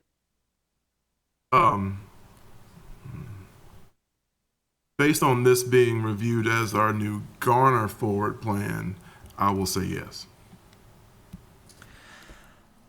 Jehan Hodges. Yes. Sherry Phillips. Michael Voiland. Yes. That's 4 ayes, 3 nays. The ayes have it, and the motion passes. The motion passes. Appreciate your patience. It sounds like there may be a couple things for you to consider between now and council. Thank you for your patience. Thank you. All right, with that, I believe the next step is planning commissioner or planning director report. If you have one, Jeff. Yes, good evening. First of all, I want to just express my appreciation for your willingness to accommodate me virtually this evening. Best of luck. We're thinking of you, Jeff, and your family. Thank you. It was an unexpected late night last night. So just a few things, updates on council activities since your last meeting. The Ackerman Road subdivision was approved. 401 crossing was denied, and the technical corrections zoning text amendment was also approved. And then I did just also want to put on your radar, we just learned about this today, but the School of Government is planning for an online planning board workshop. And this would be on May 16th. I do not know any other details other than that's the date they have set. Would definitely want to encourage you to consider being able to attend that. Staff would also attend that with you. They do have one on site in Chapel Hill, but I felt like the online might be the most flexible and potentially doable for folks. But I will definitely follow up with more information on that. The town, of course, would pay for that. And it's if it's any indication of past things that any of our staff have attended, these are good resources and a good time well spent is the word I'm looking for. So again, May 16th, if you'd like to just kind of tentatively put that on your calendar, and hopefully we can pass on more details when that gets set. Mr. Triesenberg, is that, do you think that is an all-day session? Is it a kind of a partial day session? Any idea what that time would? I believe it's more of a partial day type thing. I don't think that it's a full day. But again, they haven't set times for it. But I would not expect it to be a whole day. Not for a workshop, anyways. Okay. There's also coming up to kind of piggyback on that. I saw City of Raleigh is hosting some planning sessions for the Southern BRT corridor station design. I think there's some public input sessions coming up in the next, maybe even as early as this week. If I find that information, I'll send it out again or send it out to the group. But encourage you all to attend if you can. BRT is hopefully coming and could bring some big change. So be good to be on that forefront of it. And Mr. Chair, if I may, I just remembered one other thing I wanted to let you know. We have hired and the hiree has accepted. I can't remember if I told you this before or not, but a new assistant planning director, Erin Joseph from the town of Benson, will be joining us next Monday. So we will definitely have her at your next meeting, and I look forward to introducing you formally to her. I've heard great things about her from my colleagues, so excited to have her on board. All right, any things for Jeff or for staff? All right, none. We will bring this meeting to a close. Thank you all